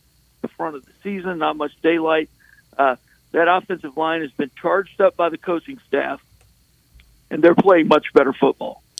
David Johnson joining us. He covers Ole Miss for 247 Sports and CBS Sports. You can follow him on Twitter at Rebels247. Okay, let's look into the crystal ball. Let's just say, and I understand your scenario from earlier about how Ole Miss can find themselves in the national playoff, but let's say Ole Miss takes care of business, beats Texas A&M, loses to Georgia, wins their final two, including the Egg Bowl. What are you thinking as far as bowl is concerned for Ole Miss? Yeah, I tell you what we're hearing right now is the Cotton Bowl in Dallas. They're intrigued by how well the Ole Miss fan base travels, and they would love to have them. So, you never know with these bowl selections and how everything's going to stack up. But I would think that's probably, goal 1A, number 2. Mm-hmm. That's probably where you would see Ole Miss land. How big, in your opinion, was it for Lane Kiffin to get that LSU win? Oh, I think it was huge. I mean, we would be having quite the different conversation right now if he didn't get the win. And going into that game, the thing everybody put on Lane's shoulders was you can't win the big game. He's never won the big game. He won that game, and he's doing quite well, to be honest with you. I mean, you go back to last fall and the last 5 games of the Ole Miss season, and it looked like this train, the Lane train, was about to derail. Wow. I'll just say that Ole Miss football is healthy. I don't know if it's ever been as healthy as it is in my lifetime, to be honest with you. And, he's been great at the transfer portal. Y'all asked me a question about the difference in Quinshon Judkins. I would be remiss if I didn't point out that Caden Priestcorn is back in the lineup and completely healthy. And, they do so many interesting things with him when they're asking him to run block. I mean, I'm watching the game last week, and, I see Caden leave the tight end position, and he's pulling around blocking a defensive tackle and things like that. And he loves to block. He's a former Memphis Tiger, by the way. I know you guys know that, but that's who he is. We know that too well. Yeah. If if you mentioned as healthy as it can be and everything else, and he gets he shows he could win the big game. If he were to beat A&M, if he goes down to Georgia and wins, what's he get? At that point he owns Oxford, right? Lifetime contract. Give that man a lifetime contract. There's going to be another statue down on the square, and this one will be Lane Kiffin. It's fun. Okay, that's what I tell the readers on our message board all the time about. Oh, we need to focus on Vandy. We need to. I'm like, look, guys, if you don't just think about the big picture and what could be, how much fun are you having? I mean, don't just. I mean, it doesn't matter if you're focused on Vandy or if I'm focused on Vandy. I'm not going to take a single snap for the Ole Miss Rebels on Saturday. My job is to talk about them, and it's fun to look ahead. Not Lane Kiffin shouldn't look ahead. Jackson Dart shouldn't be looking ahead, but David Johnson can look ahead. Greg Gaston can look ahead. I mean, what's the harm in that? And it's fun to do. There's no question about it. David, you were talking about the recruits, especially on the defensive side, but sure, on the offensive side, it's going to happen as well, and how well they're doing on the recruiting trails. Well, a big part of that, as you know, is what you guys are doing and what the university is doing and what everybody's doing that's associated with the collectives. And, of course, they have a good one with Ole Miss with this Grove collection and this Grove collective, rather. So they're obviously doing what they need to do financially. Do you really have any insight on that? It seems like every time there's some discussion, whether it be on Capitol Hill or somewhere else, it's Walker Jones, it's the Grove Collective, that they're doing it the right way. What type of money are we talking about here? What type of collateral these guys that they have in their coffers to be able to provide NIL money for these athletes? It's not really. At a school like Ole Miss, it's not a question of how much. It's how well it's being utilized. And, that's where the collaboration, and there is collaboration between Lane and Walker and that organization comes into play. They're not wasting their money. That is the good thing about it. They're spending it wisely. They're employing it in areas that the team needs help and help immediately, because that's what the portal's all about, getting immediate help. And right. I have nothing but accolades and applause for what Walker Jones is doing with the Grove Collective and how the Ole Miss fan base has responded to it. Because, if you want to talk about amongst SEC fan bases, Ole Miss is one of the smallest. And, it might not seem like that when, we're right here in the midst of it, but it is. Truly, and what they're doing with their resources, absolutely incredible. I've been nothing but impressed with what they did. They did an afternoon call in back at the front end of the season, and raised more than $1 million on a YouTube call in, where you could call in, talk to the coaches, things like that. I mean, it's amazing. Mm-hmm. And Mississippi obviously is not one of the richest states in the union. But these people care. And if you look at any stat, the most charitable states in the union, Mississippi always tops that list. And, people want to see a winner here, and they have responded. So nothing but applause for Walker Jones and Lane Kiffin and how they've handled this, as well as the Ole Miss fan base. As football plays well, basketball is about to get underway. The Chris Beard era starts on Monday. They had the exhibition on this past Monday. What's the feeling? Ole Miss basketball can get overshadowed quite a bit through the years with football and then, of course, baseball at the end of the year. But what's the vibe right now as that basketball team gets ready to start their season? Yeah, well, there's a reason Ole Miss basketball has been overshadowed because, outside of a few years under Rob Evans and Rod Barnes and Andy Kennedy, there just hasn't been much to talk about, right? Chris Beard, man, I love this guy. I mean, he gets here to Oxford, and, he's not apologetic about anything. Mm-hmm. You see football coaches all the time. They say, well, it's going to take us a little while to rebuild and everything. I mean, Beard comes in, works the portal, And he's like, we're ready. We're ready. We're going to compete for championships right now, and we're not going to apologize for it. And I think they're going to do exactly that, guys, to be honest with you. He's a breath of fresh air, if you ask me. And, and I haven't talked to him about this. I don't think anybody has, but, I think Chris Beard appreciates the fact that he's got a second life here in his coaching career that looked to be dead in the water at one point. And we all know how good he was in that previous life. Man, he's glad to be here. He's excited, fully embraced Ole Miss basketball. The fans have embraced him.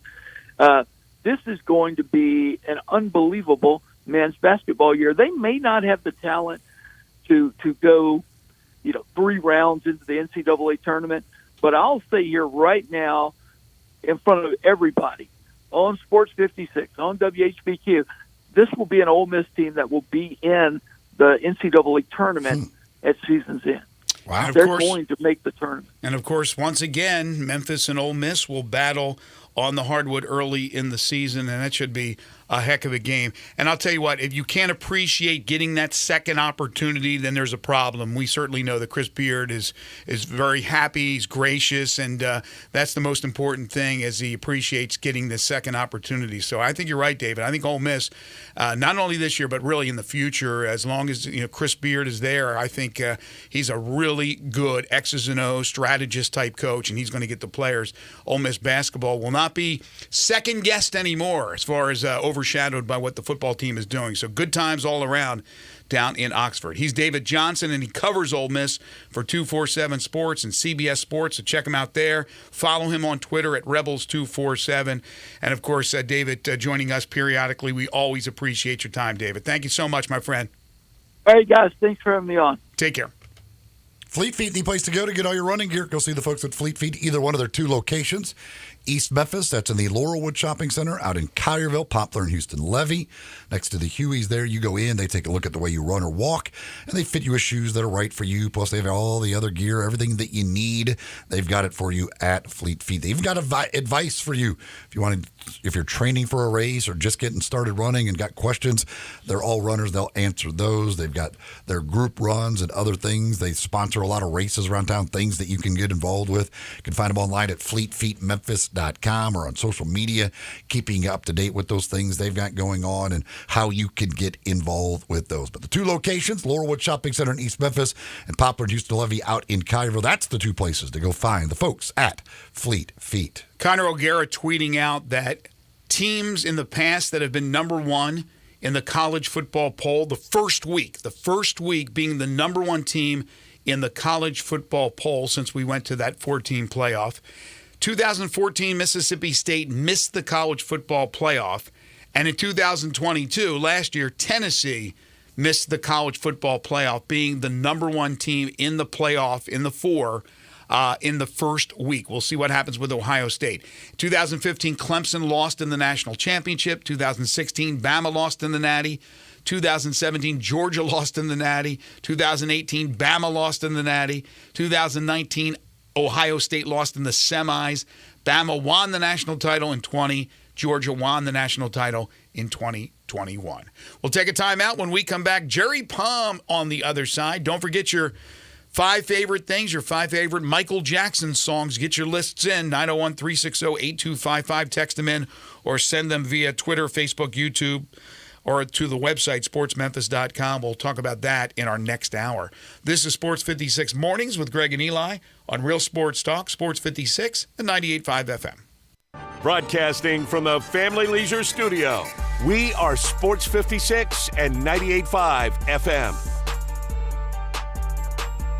How long has it been since you heard the term being overstocked? Well, it's happened at Family Leisure. Yep. That means you get the savings, like select patio sets that are up to 50% off. If you need a play gym, you're in luck because they're also overstocked and start at under $2,000. Pool tables and game room items up to $700 off of in-stock items. Saunas, massage chairs, arcades, even theater seating. Special financing is available with free delivery. Family Leisure is extending sale pricing on all in-stock hot tubs and swim spas. And if you need supplies to close up your pool for the winter, Family Leisure has them up to 30% off. It's been a while since you've heard of an overstock sale, but Family Leisure is right in the middle of one. Huge deals and a huge overstocked inventory. That means great savings for you. It's happening now at Family Leisure, Whitten Road at I-40, where family and fun come together. Pizza lovers and sports fanatics, Ferraro's Pizzeria is your Sunday ticket headquarters. Catch every pro game on multiple big screen TVs while enjoying $2 beers, $9 beer buckets, and mouth-watering pizza. We're talking the cheesiest, most delicious New York pizzas in town with all your favorite toppings. What are you waiting for? Grab your family and friends and get to Ferraro's, corner of Jackson and Main, just east of the Pyramid. Enjoy every pro game at Ferraro's Pizzeria and Cheesy Corner, your game day destination. Simple, smooth, and every sip as easy as the last. Tito's handmade vodka tastes just as good with tap water as it does with your favorite mixer. Back in the day, Tito distilled, hand-bottled, taste-tested, sent to a few friends, then taste-tested again to give you the finest juice around. No frills, no flavors, no fancy labels, just the good stuff. Just Tito's. For recipes, videos, and more, visit Tito'sVodka.com. Distilled and bottled in Austin, Texas, 40% alcohol by volume, namely 80 proof, crafted to be savored responsibly. Worn-out tires are a safety hazard. TireRack.com reminds you to inspect your tires regularly. Grab a quarter, stick it in the tread. If you can see the top of Washington's head, it's time to replace. Go to TireRack.com/Colin, use the Tire Decision Guide to get a personalized tire recommendation. Choose from the full line of hand-cooked tires and tread confidently. TireRack.com, the way tire buying should be. I'm Gary York. I'm the service director at Lexus of Memphis. Our service department wants to be more than just a place where you get your oil changed. We do glass repair, windshield replacement, recalibration of your camera and sonar systems, even wheel repair, tire replacement, all the things you would expect from a luxury automotive dealer. Please check out our website. You can schedule your appointment, check out our specials, hours of operation, or if you'd like to do it in person, please reach out to one of our associates at 901-271-5199. Sports 56 traffic. They were dodging a piece of debris over on 40 westbound near Chelsea just a few minutes ago. All that traffic trying to get into the Midtown area. It's heavy over here now on 40 westbound, coming past Abilene up to Sycamore View Road as that traffic continues to build on 385 Billmore's Parkway, continuing inbound towards 240. Weimer's Jewelry, they're back open better than ever. 7525 Highway 64. Go by and see David and his family today at Weimer's Jewelry. I'm Commander Chuck with your on-time traffic. Now back to Sports 56 Mornings on Sports 56 and 98.5 FM. This hour is brought to you by James Gaddis Jewelers. Diamonds are forever. Woo! Here once again, Greg Gaston and Eli Savoy. Welcome back, everybody. Happy November 1st. Happy All Saints Day. Happy Hump Day. A lot of happiness. Hope you had a great Halloween. Hour number 2 of the program. We're about halfway home on this Wednesday edition of Sports 56 Mornings. Greg Gaston, Eli Savoy, Zach Boyd with you. Coming up in hour 3, we're going to talk plenty of Grizzlies with DeMichael Cole from the Commercial Appeal. And then 5 favorite things, your 5 favorite MJ. Michael Jackson, not Michael Jordan. Your 5 favorite Michael Jackson songs of all time. Right now, though, it's time for Jerry Palm. It's time for Sports 56 Mornings Weekly Chat with Jerry Palm, college football and basketball writer and bracketologist for CBSSports.com. Here are Greg, Eli, and Jerry. He is Jerry Palm, CBSSports.com. You can follow him on Twitter at JPPalmCBS. He joins us every single Wednesday during both the college football and basketball seasons. Hey, JP, how are you? I'm all right. We just got to see Queen Monday night. Oh, where? Where'd you see him? In Chicago at the United Center. It's still Adam Lambert, right? Yep. Yeah. Fabulous. Great show, right? Yeah. My daughter's first concert. So. Oh wow! How about that? How old is she? 17. So how many concerts have you? How many Queen concerts now have you seen? 5. I saw him with Freddie 1982, which turned out to be the last time they were in the U.S. with Freddie, and four times with Adam. Yeah, that's one I'd like to see. They'd never come around these parts, though. Oh, that's too bad, because, yeah, they'd be worth the trip somewhere. It's a tremendous show. I don't know how much longer? I mean, Brian and Roger are in their 70s. Right. They haven't lost anything in terms of their musical ability at all. It's a tremendous show. All right, speaking of tremendous shows, at one point when he was on this great earth of ours, Michael Jackson would put on a great show, and he is the subject of our topic this week for 5 favorite things. Your 5 favorite Michael Jackson songs, and that includes songs when he's with the Jackson 5. Then they not dwarfed, but they turned into the Jacksons, and then, of course, he went solo and put together the illustrious career he did. What are your 5 favorite in order? Yeah, you know what would be an interesting topic, by the way, is your 5 favorite Al Yankovic parodies of Michael Jackson songs. I like that. I didn't go with any of the very young Michael Jackson ones, but those are good too. But anyway, right. Number 5, Don't Stop Till You Get Enough. Okay. Number 4, Rock With You. Number 3, Beat It. Number 2, Thriller. And number 1, Billie Jean. Number 1, Billie Jean. Good list. All right, so last night, speaking of lists, college football playoffs, first ranking of the 2023 year, I thought they did a really good job. I thought Ohio State has had the best resume, and they were number 1. I like what Boo Corrigan said yesterday in his remarks with Reese Davis. I think it was a good night. I really don't have many things to complain about. There's a few minor things, but what did you think? Yeah, I thought it was fine. I haven't had a chance to read his comments, and I don't watch the show. I can't watch the show. But no, I've got my own responsibilities at that time. So I thought it was in your CBS contract. You can't watch anything on ESPN. No, I don't really have the patience to watch the show. I'm not sure I would watch it if I had the opportunity. I hear you.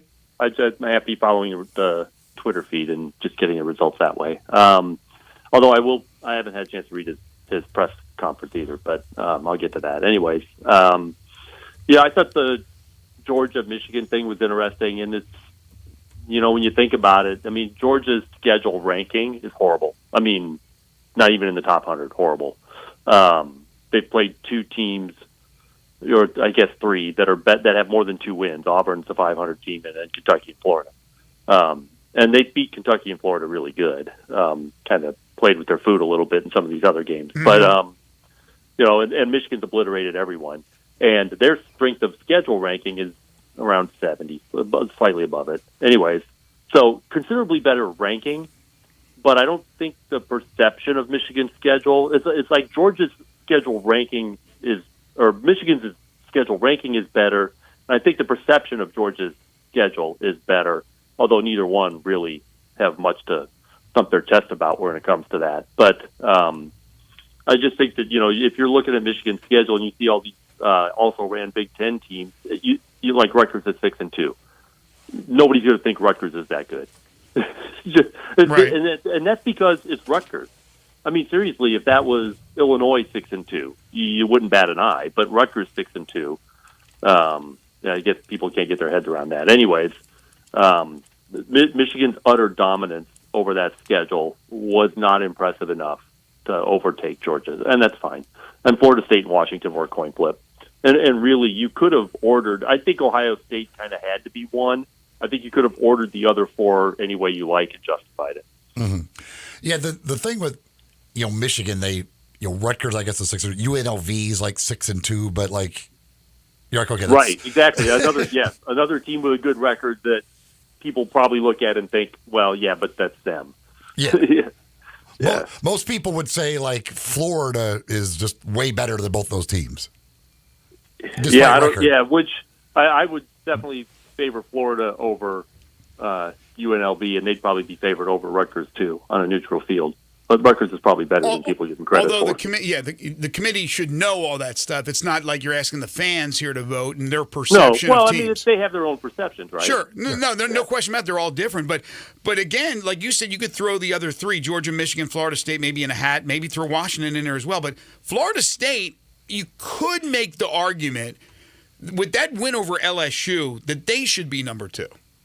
Well, really the second best win. I mean, Ohio State, actually the best win any of those teams has is Washington's win over Oregon. Yeah. That's true. That's true. You've got right. Florida over LSU, but Ohio State's win over Notre Dame is better than that. And they got to win over Penn State. So that's why And they Ohio beat Penn State's State as number well, one. although that's at home. But still, it's Michigan and Georgia that don't have the win. Neither one of them has a win over a team in the ranking.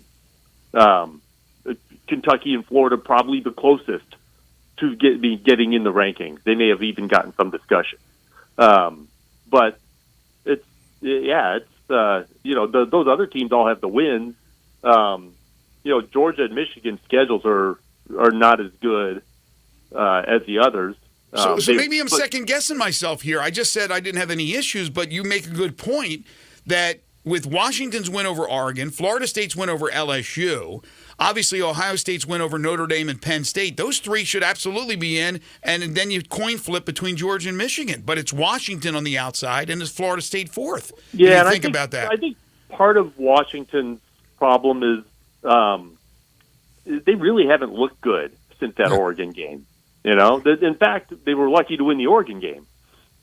But they've been kind of muddling along since then. They just haven't really been sharp, and I think that there's your game control thing. Yeah, Georgia's had a lot of muddling this year. And that's what Corrigan said. Corrigan said have. that last night afterward. That the last two games knocked Washington down a little bit. Yeah, Washington has not looked good the last couple of games. And there's a lot of perception in this. This is a. You've got stats, and stats are nice. The basketball committee, which is also a subjective process, first of all, has 30-some games to work with, and these guys have like 6 right now, or 8. Yeah. And they'll never get to more than 13. But it's just there's a lot more subjectivity, I think, in the football, because first of all, football stats are not that great. I'm giving you strength of schedule numbers, but those numbers are based on 8 games too. So, I think there's just a lot more subjectivity, necessarily so, in this process versus, say, the basketball committee process, where you have really good statistics that are meaningful over the course of 30-some games. I agree with that. They could also spin it any way, because what they do, and Corrigan seemed to, and I thought he did a good job, but he'll take like a specific game and he'll say, that third quarter was really bad for this team. He can spin it any which way he wants, but what it tells you is... I would object to that. Yes. I object to nitpicking. They nitpick. It's almost like you have to be absolutely perfect. You can't let your... I have problems with saying somebody had a bad third quarter. And that's the whole game control thing to me is a bunch of crap. Get the win. Judge the entire win. That's judge what the I say, result. yeah. And Washington's results in the last 2 games have not been great. But you don't have to pick on the third quarter. No. Just say, you know what? No, he didn't do that specifically. But basically what he's doing is he's taking a game. He talked about Florida State and the red bandana game. I'm like, okay, was that? Or do you mean that in a what was the red bandana game? That was the Boston College game. Their emotions were high on this. So I don't know if he was saying that in the benefit of Florida State or a negative thing toward Florida State. I would think that would be a positive, because you would go, yeah, Florida State's going up against the emotions of Boston College on the red bandana game, and so it was going to be tight. But I think he used it as a negative for Florida State while they're 4th, because they had a tight game with Boston College. Yeah, well, weird. That's when they nitpick. Things of that nature. But again, it's first week. I thought they did a pretty good job. Florida State belongs in the 4, but there's Washington, again, with that win over Oregon sitting on the outside. We've got 5 undefeated teams. You're going to leave out someone that somebody's belongs out. in the 4. Right. Somebody's going to be out. Would you agree, Jerry, that based on the fact that the ACC only has the one other ranked team and they don't even play during the regular season, that Florida State seems to be in a position where again, other things could happen, but they probably have to go undefeated? Oh, absolutely. Yeah, I don't think there's any question. Who can they lose to that would help them, or that they could overcome? They just the strength of schedule in the ACC is pretty bad generally, and North Carolina going in the tank here of late has not helped. The fact that basically Louisville is the number 2 team, and I like Louisville. I think they're a good team. I would have a hard time putting them in the top 10. I might have a hard time putting them in the top 10 if they still have one loss at the end of the regular season going into the championship game. It's just, they beat Notre Dame, and that's a good win. Mm-hmm. They beat them at home, but what else are they going to get, really? And they don't play Carolina either. The three of them don't play each other, Florida State, Louisville, and North Carolina. So neither one of them are going to play North Carolina, which is probably the third best team, but you wouldn't know it from the last 2 weeks. Yeah, it's the ACC is it's a struggle. It's a struggle. Yeah, so, I mean, the fact that there's Virginia no Tech margin might for still error play the for championship Florida game. State. And if you end up, and you can't end up with 5 undefeated teams, but if Michigan, Ohio State, the loser of that game, you could justify being ahead of an undefeated Florida State. I would not personally, but because I think if you're undefeated, you should be in here. But you'll be able to argue that the resume of either of those teams with one loss, the loser of that game, has got a better resume than Florida State. What do you? We had a guy who covers Ole Miss. I was just going to ask that. What do you think? How would if Ole Miss were to beat Georgia on the road next week? They finished 11-1, but Alabama ends up winning the West and going to the championship game because of the tiebreaker. Georgia still beats Alabama in the championship game. How would Ole Miss at 11-1 compare to whichever one of those Big Ten teams loses, an 11-1 Ohio State or 11-1 Michigan, with a win at Georgia? I don't know that it matters because they might not be. It might still be the third best team in the SEC, even if Alabama loses to Georgia. They might still be the third best team in the SEC. I don't know. It's. This is. Let's see. You'd have a loss at Tuscaloosa, but a win in Athens. Yeah, and also LSU. Yeah, right? Yeah, they'd have beaten LSU at home. Yeah, I mean it's pretty good. Yeah, I don't know. I mean that would be a weird situation because now you're dealing with Georgia with a loss. You're dealing with three teams that have a circular victory. Yeah. Right? So Mississippi doesn't fare well because they played one fewer game. What was the scenario? I'm saying, how would they compare to if the committee were going to rank those three teams, Georgia, Alabama, Mississippi. Okay, but what was the scenario? You have a good memory. What was the scenario several years ago where in the Big Ten, I think it was the Big Ten, it could have been the SEC, the divisional winner, like the team didn't even make it to the conference championship game and got in the playoff? Ohio State. Ohio State. That's what it was. Yeah. Yeah. So that's a situation. And I remember arguing that, going, come on, how can you not even win your division, let alone your championship of your conference, and still make it to a 4-team playoff? And they did. I mean, that could happen again this year. It could. It could be Ole Miss. Because, at least in the Big Ten, you've got, the three best teams are in one division. They can't put two of those teams in the championship game. So... I think you could, if Ohio State loses to Michigan and they're sitting there 11-1 with wins over Notre Dame and Penn State, and they're going to have a case as to being the best one-loss team that isn't a conference champion. So they would be behind a 12-1 conference champion probably, but they have a strong case for an at-large spot at 11-1. But who are you talking about here? Ohio State if they lose to Michigan. Oh, yeah. Ohio State does, but Michigan doesn't. No, Michigan would not. Yeah. No, but Ohio State at 11-1 again this year. I mean, they were last year. Was it last year? Last year. In fact, last year, Ohio State and TCU lost to their final regular season games and still made the playoff. Their last game before the playoff, TCU lost their conference championship game and still made the playoff, and Ohio State lost their conference championship game, which actually ends up being a division game, right? And made the playoff as well. So, I think Ohio State at 11-1 has a strong case for a spot in the playoff, depending on who else is there. In that scenario, the win, if Ole Miss won at Georgia, that would be the best win that any one of those teams would possibly have. Yes. Yeah, I would think so. Sure. Yeah, and Michigan loses to Ohio State, they're done because of the schedule that they've played. I mean, they just don't have anybody. Yeah, they can't survive on a win over Penn State and nothing else. Right. Now, what do you think ends up happening, just your opinion, in this convoluted, congested top part of the Big 12? It's crazy. 5 teams tied for first. Yes. I like Texas. I've liked them all along. I think, it would be best for Texas if Oklahoma emerged from the pile, won the rest of their games that emerged from the pile. I don't even know that they all play each other. I mean, Bedlam will happen. This week. Yeah, it's this week, right? Mm-hmm. And Kansas will play Kansas State. I don't know that Oklahoma plays Kansas State. I don't know that all those teams play each other, so the tiebreakers could be interesting if it gets to that point. But Texas has the strongest case of any of those teams for a spot in the playoff at 12-1 because of the win at Alabama, and nobody else has got anything like that. Yeah, this week is huge because you got Texas, Kansas State, and Oklahoma State. And obviously Texas with the backup quarterback. Kansas State's playing really well right now. That's their because after Kansas State, those are all good teams. I mean, the three that Texas and Oklahoma are high up in the rankings, and then the other three are in the 21 to 23, I think, part of the rankings. Right. There, those are all good teams.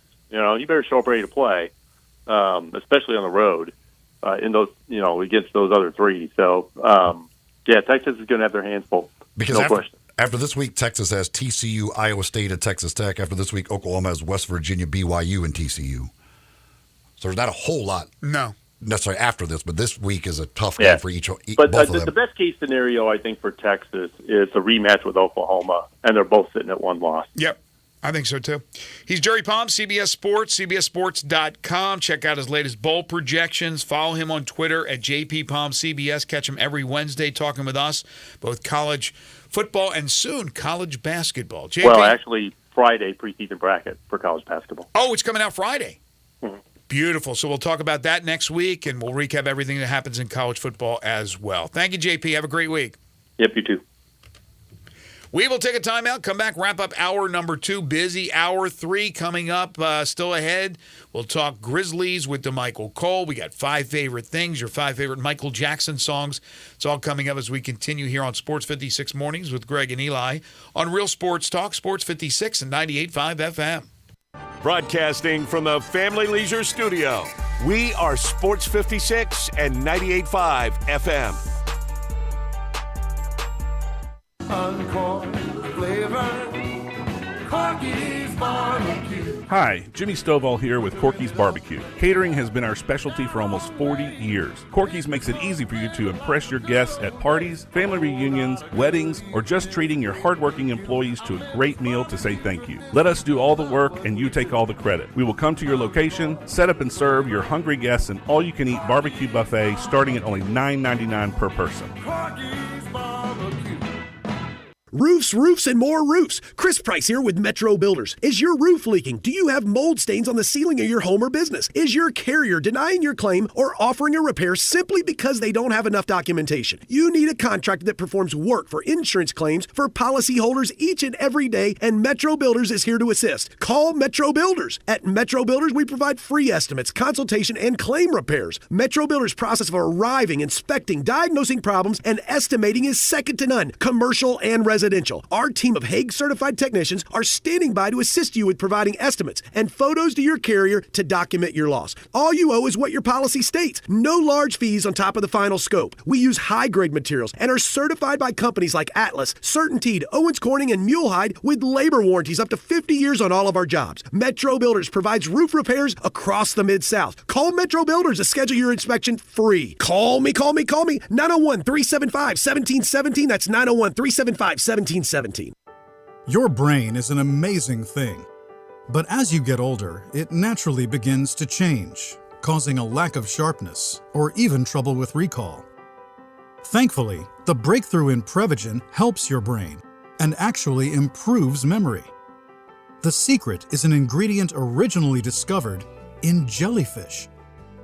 Based on a clinical study of subgroups of individuals who are cognitively normal or mildly impaired, Prevagen has been shown to improve memory.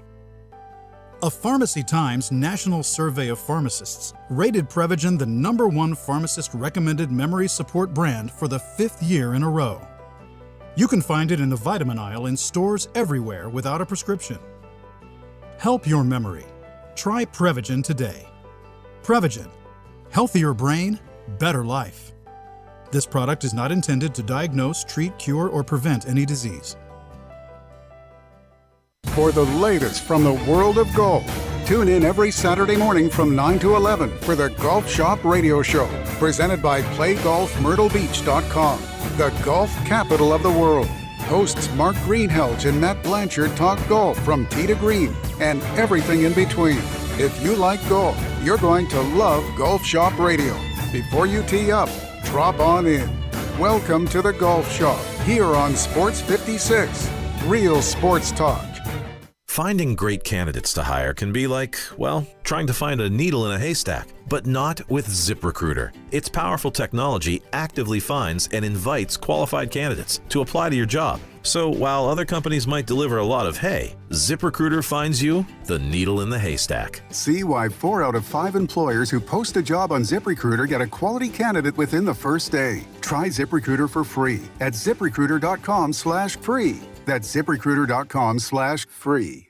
When you think about insurance and you want great value without sacrificing great service, I want you to think one place: the Eflin Insurance and the entire Eflin Insurance team. Matt and his group of professionals will access 10 leading companies to find the right home and auto program that fits your budget and your absolute needs. The Eflin Insurance team, the number 386-GER, 386-4777.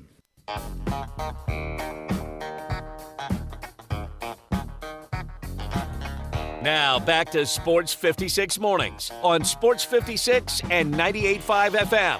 This hour is brought to you by James Gaddis Jewelers. Don't you just love it? Here once again, Greg Gaston and Eli Savoy.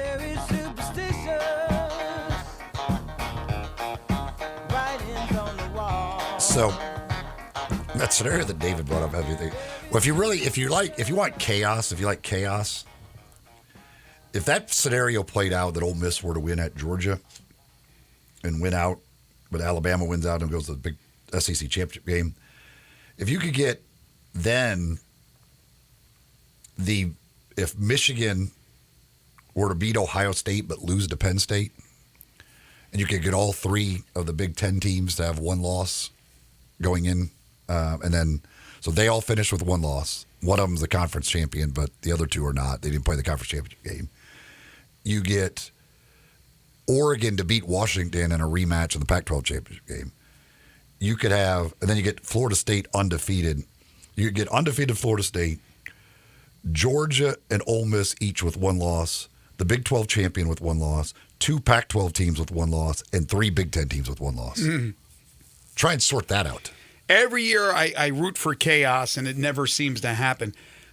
By the way, with the Ole Miss scenario, or even if you could knock Florida State out of that and just have to sort out all those other one-loss teams, trying to figure out which ones get in. I think the conference champions, Georgia and the Big 10 champion, would get in. I don't know about the Big 12 champion compared to some of these others. That would be a nightmare for that committee to try and figure out. Correct me if I'm wrong. There's never been a 2-loss team in the playoff, right? No. Okay. But if you think about it, which is that year you always bring up about Ohio State. Penn State had 2 losses this year. That year, that's why they were left out. Okay, but here's the thing. Like let's say, I know there's a lot of other teams that would be in the mix, but let's say Ole Miss did beat Georgia, okay? But Alabama still won the West, and Alabama lost to Georgia in the SEC championship game. Can Georgia lose a game and still be okay? As long as they beat Tennessee? Like, if they lost Ole Miss, beat Tennessee, they're in. Yeah, because they'll have beaten everybody in the East. But if they lost both, they would be out. Okay, but let's say Ole Miss. Actually, I don't know. They would. Tennessee would still. Tennessee's got how many losses right now in the SEC? 1. They have. Don't they have 2? Do they have 2? Or do they only have the 1? I don't remember what they have. Yeah, 2 losses. Florida and Alabama. Yeah. Oh, okay. Yeah, that's right. They lost to Florida. Georgia's playing in the SEC championship game, even if they lose to Ole Miss. So let's say Ole Miss beat Georgia. I guess if Missouri would be the one. If they lost to Missouri, that would be. By the way, better chance to beat Georgia, even though I don't think either one has a chance to beat Georgia. Ole Miss or Missouri? I would say Ole Miss. Okay. Let's say Ole Miss beats, and again, it's not out of the question. I'm not saying it's impossible. Ole Miss beats Georgia. I keep saying Arkansas. Alabama wins the West. They lose in the conference championship game to Georgia. Tight game, last-second field goal. Georgia wins it 27-24. Yes, Alabama has 2 losses. But they would have beaten Ole Miss head-to-head and won the West Division. Ole Miss, and I know there's other teams out there, but let's say it came down to those two teams. I don't care that they have 2 losses and Ole Miss has 1. They beat them head-to-head, and they won the division. I would go Alabama over Ole Miss. I would not, but that's... Again, to me, I mean, there has to be some common sense. The common sense is that Alabama beat them head-to-head. In Tuscaloosa. And still won the Western Division. Well, they won the division because they won that game. And that would be yes, but if they're not even playing in the conference championship game, they wouldn't have that second loss to Georgia. So it's a weird scenario, but I'm just like, that stuff always bothers me. Oh, by the way, this is a interesting tweet that's out there by a national writer. Remember when the things started to snowball on the sign stealing deal with Michigan? And there was the talk that, the NFL they could penalize Jim Harbaugh if he takes a job in the National Football League. And I chuckled at that. The person tweeted out and they said, "Are you kidding me? The recent report that the NFL won't be a safe harbor for Jim Harbaugh regarding an NCAA suspension looks even dumber with Antonio Pierce named the interim head coach of the Raiders." As I talked about in Hour 1, if you missed it, overnight, Josh McDaniels was fired as the Raiders head coach along with their general manager, Dave Ziegler. And the linebackers coach, Antonio Pierce, the former Giant, former NFL linebacker, named the interim head coach. Antonio Pierce was involved with Arizona State and Herm Edwards and all the improprieties they did at Arizona State. And it has not affected him. He's now a head coach in the National Football League, albeit an interim head coach. I do not think for 1 second Harbaugh will be penalized to go to the National Football League. I think that's ridiculous. Again, if they're going to do the one, they're not going to do the other. That's ridiculous. Pierce is not being, and I have no problem with Antonio Pierce being elevated to that position. I don't care what happened at Arizona State, and the NFL or NFL teams are not going to care what happened at Michigan with sign stealing. No, I do not believe the NFL will do anything to him. All right. Hour 2 of the books. When we come back, we are talking Grizzlies. Will they get their first win tonight of the NBA season? They'll take on the Utah Jazz as they begin a 3-game road trip. We'll talk with the commercial appeals to Michael Cole, and then 5 favorite things, your 5 favorite Michael Jackson songs of all time. Get your lists in now. Sports 56 listener lines. You can text in at 901-360-8255 or send your list via Twitter, Facebook, YouTube, or send it to the website sportsmemphis.com. We'll read them on the air in about 35 minutes. This is Sports 56 Mornings with Greg and Eli on Real Sports Talk, Sports 56 and 98.5 FM.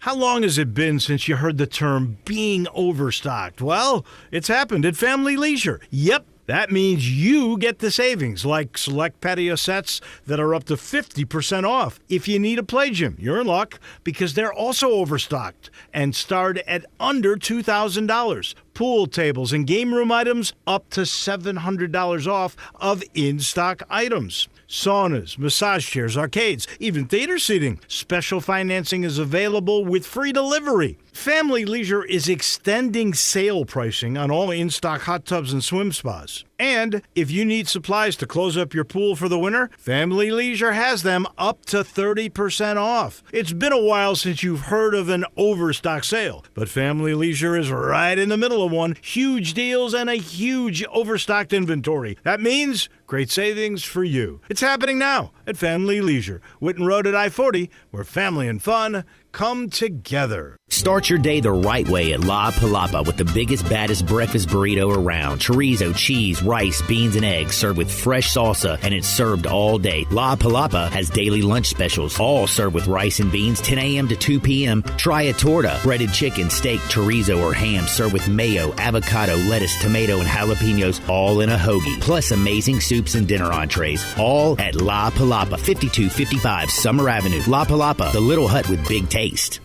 Grapevine Liquor and Wine has the largest selection of bourbon in North Mississippi and wines from all over the world. Let Jimmy the Delta Boy help you select the perfect spirit or wine to impress. Whether you're looking for the best price or a certain flavor profile, Grapevine Liquor and Wines has it. If you want good southern treatment and the hottest prices, Grapevine Liquor and Wine, Getwell Road, South Haven. Hotty toddy, gosh almighty, where do you get your bourbon? Flim flam, bim bam, Grapevine, by damn. Prepare for the colder temperatures on the way and make sure your HVAC continues to operate at peak efficiency by scheduling a $69 heating system tune-up now with the pros at Conway Services. A heating system tune-up can save you money and help prevent costly breakdowns. Visit conwayservices.com for details, terms, and conditions. License number 64210, 64365 EAS, MS 19688. Call 384-3511. Conway Services. Call Conway today.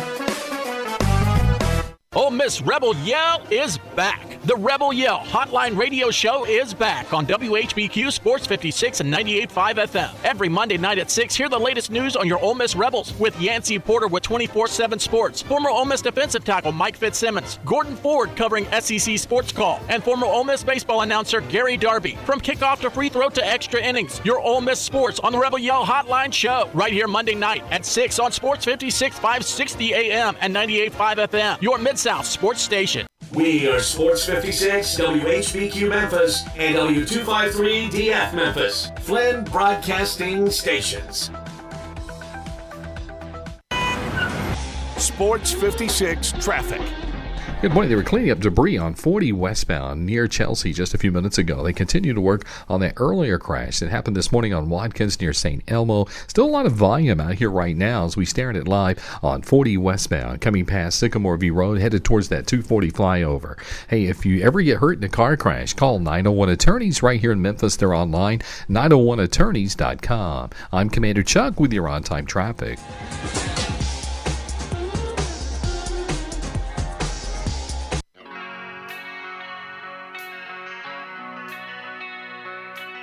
Now back to Sports 56 Mornings on Sports 56 and 98.5 FM. This hour is brought to you by Acura of Memphis. Power is everything. Here once again, Greg Gaston and Eli Savoy.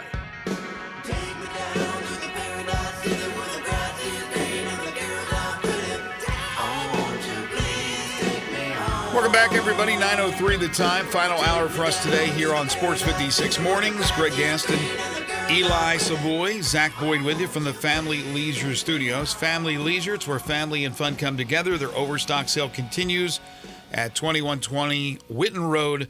That is just north of I-40. It is another cold day here in the Mid-South as temperatures have been hovering around the freezing mark all morning long. In fact, the freeze warning that was in effect yesterday morning will wrap up at about 9:30 today. For some reason, I'm not having success with my internet here, but I think it's still in the low 30s right now. We're only looking at about a high of 50 degrees, but at least the sun is shining. Low percentage of rain chance at about 10%. And then tonight, again, another cold evening. Before tomorrow, the temps will hover near 60, so it'll start to get warmer. Temperature looks to be nice. The day looks to be nice, at least the forecast for Saturday for Tigers football, as they'll take on the USF Bulls, South Florida Bulls. 72 degrees is the forecast for the Saturday afternoon game. That'll start at 2. Of course, tomorrow we will give you all the lowdown on the big matchup as Ryan Silverfield will join us, and we'll have the Tiger football report. By the way, on the whole Jim Harbaugh thing, the comparing it to Antonio Pierce is not smart. But that wasn't me. I was just reading what I... The reason that is out there is because of what happened with Jim Tressel and Terrell Pryor. And the NFL upheld suspensions that they were handed out by college. So a lot of it is timing. If Jim Harbaugh is suspended by the NCAA and then leaves, I think the NFL, there is a track record of them upholding that suspension. If he has not been suspended by the NCAA and leaves, the NFL is not going to punish him for something that happened. But if there is a suspension looming, there is a track record of the NFL upholding those suspensions, which they did with Tressel and Pryor. I think it's stupid. I think it's stupid no matter what. Well, you can say it's stupid, but there's a track record of the NFL doing it. That's why if he is handed a suspension and then leaves, the NFL could uphold that suspension. They could. It doesn't mean they will, just because there's a track record with Jim Tressel. Antonio Pierce didn't have a looming NCAA suspension. That's why it's right. A different situation. He quit because he quit. He got out of Dodge in Phoenix or Tempe. He got out of Dodge before it all came crashing down on Herm Edwards. And, of course, Herm's fallback was, he's back on ESPN. And I love Herm Edwards, but it just did not work out. And they were trying to bend the rules at Arizona State. I don't think what happens in college has anything to do with For example, Bruce Pearl had a show cause for a while there. Right? We've had basketball coaches that have had show cause. If an NBA team wanted to hire Bruce Pearl, the NBA, I don't believe, would have said, yeah, well, we're going to take into consideration that show calls he has in college. No, they would have hired him, and he would have been coaching a team right away. I don't think it's going to be an issue for Jim Harbaugh. But again, a show cause is not – a college team can hire a coach under a show cause. Doesn't matter. I mean, all it is my point is, if there is something lingering from the college days of a coach, I don't think a professional sports team or a professional sports league is going to have an issue with it. Now, but the NFL has shown that it does already. Well, they did on one incident with Terrell Pryor and that whole damn and Jim thing. Tressel. And Tressel, yeah, with the whole was that the tattoos and all that? Mm-hmm. Is that what we're talking about here? So I don't know. I think Harbaugh is pretty powerful, and he'll be back in the NFL, and he may be back in the NFL as soon as tomorrow. Zach, what's going on with DeMichael? Still trying to get a hold of him. All right, keep trying on that. We'll talk a little more Grizzlies. We did in hour number 2. Tonight they'll take on the Utah Jazz, as the Grizz are one of only 2 winless teams in the NBA. They do get Luke Kennard back. He is available. He's out of concussion protocol. They don't, however, have Santi Aldama. Continues to be out with the ankle sprain. Derrick Rose also on the injury list with a left knee soreness. So D. Rose, after just 4 games, missing a game because of the old left knee soreness. Again, Derrick Rose at his age and as hard as he's played over those years, you can understand that one. There are other injuries around the league. You go, really? Is that guy hurt already? Second game of the year, he's already out? Or he's resting because of soreness?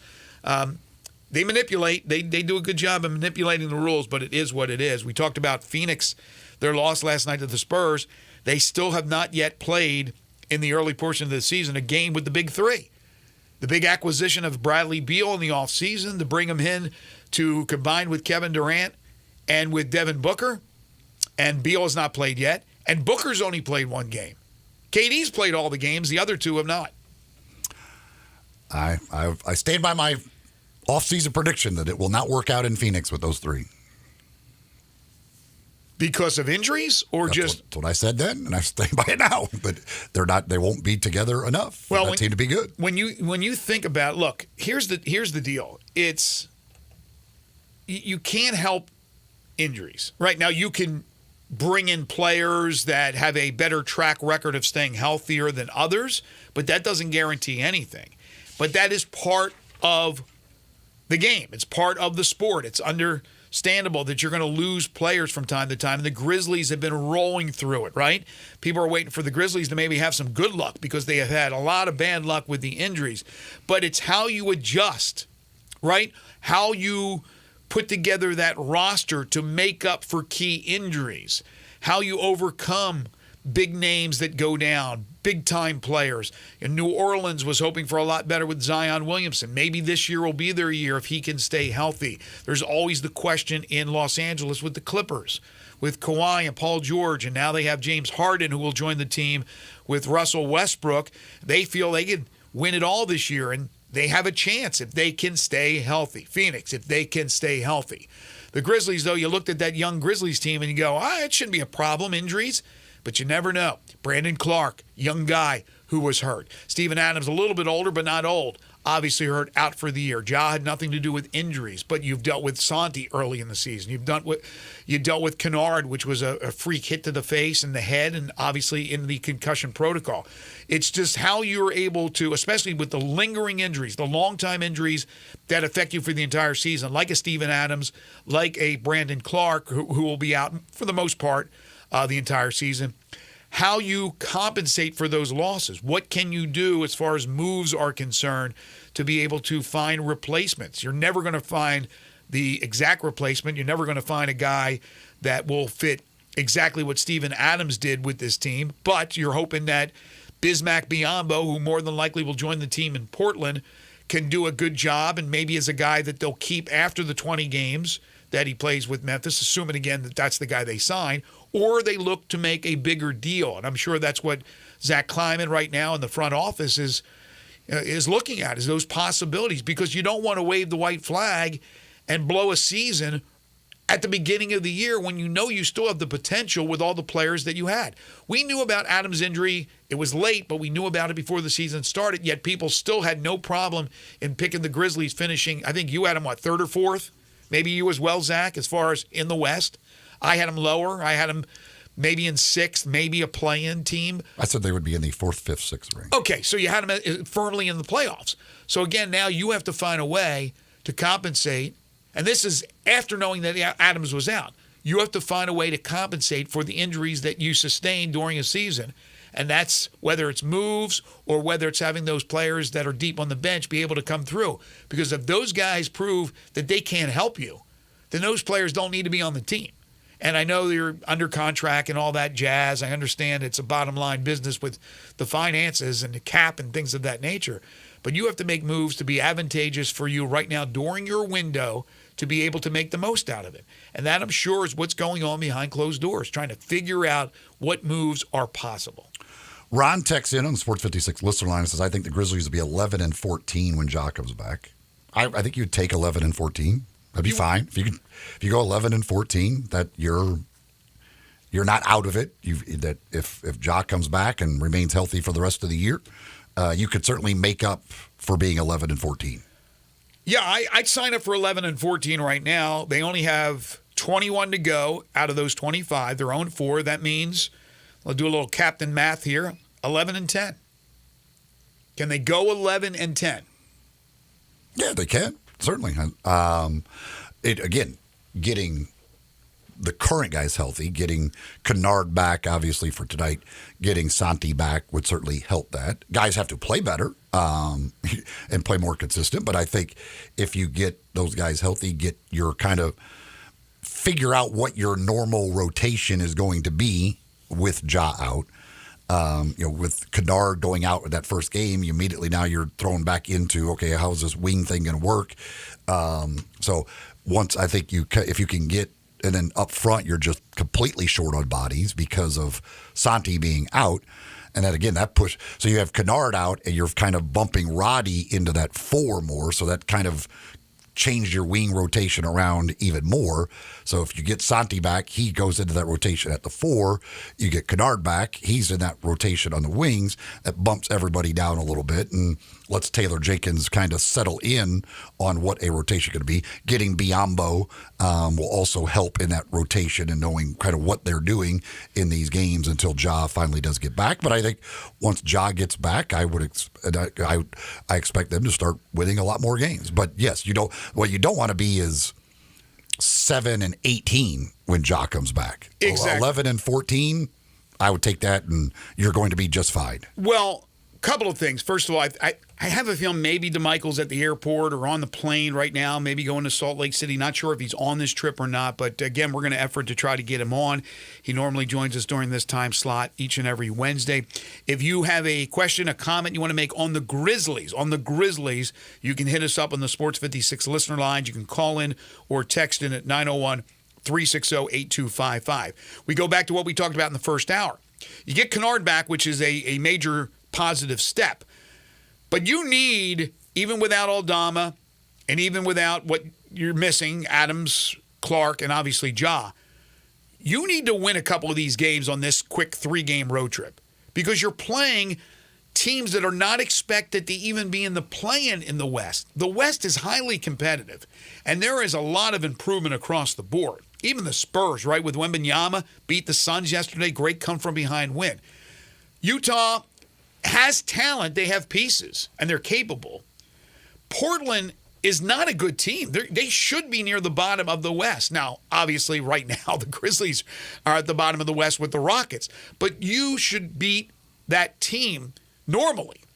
Now, can you beat them with no Santi and with the return of Kennard and more than likely Bismack Biyombo joining the team? Then again, how quickly does he integrate into the team and know what they're trying to run? But they got 2 shots with Portland, including the in-season opener on Friday, and they got the Utah Jazz tonight.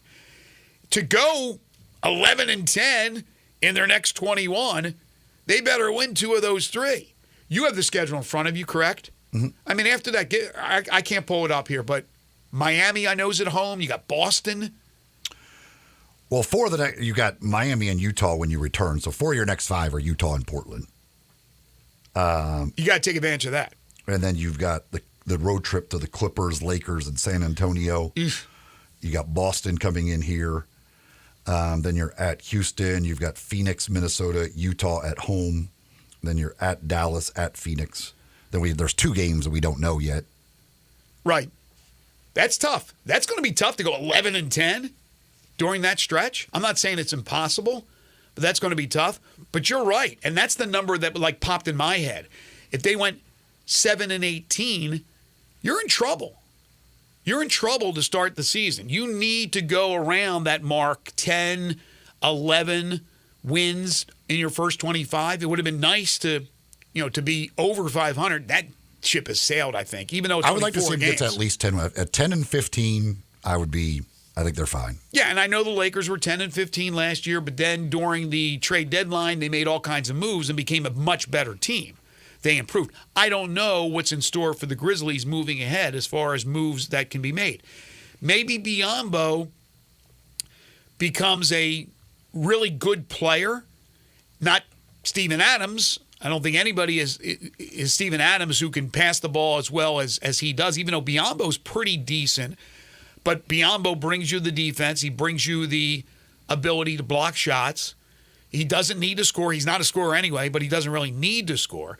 And let's say he does a good job filling in, then maybe it's one of those deals where you go, all right, let's cut our losses with somebody, one of those wings, make a roster spot open, and we'll sign Biyombo for the rest of the year. Or if he's just marginal, that's when they're looking to make some kind of move at the center position, get a big in there that they think could really help this team not only weather the storm, but be able to be a team that will be in that playoff scenario. And if not, certainly the play-in. The worst-case scenario is this team drops completely off the map from number 2 in the West the last 2 years to not even making the play-in. Another texter says, maybe trade Ja for Donovan Mitchell and include someone else. They're not trading Ja. They're not trading Ja. Yeah, Ja's barring Ja. Ja's here to stay, assuming he. Unless Ja asks for a trade or Ja continues to get in trouble, they're not trading Ja.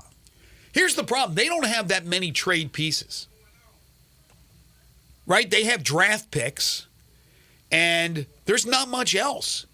So it's easy to come up with. Yeah, I mean, it's funny because that person, even though they're not going to trade Ja Morant, it's like, yeah, if you're going to do anything as far as making a big deal, it would have to include somebody of significance. It would have to include a name.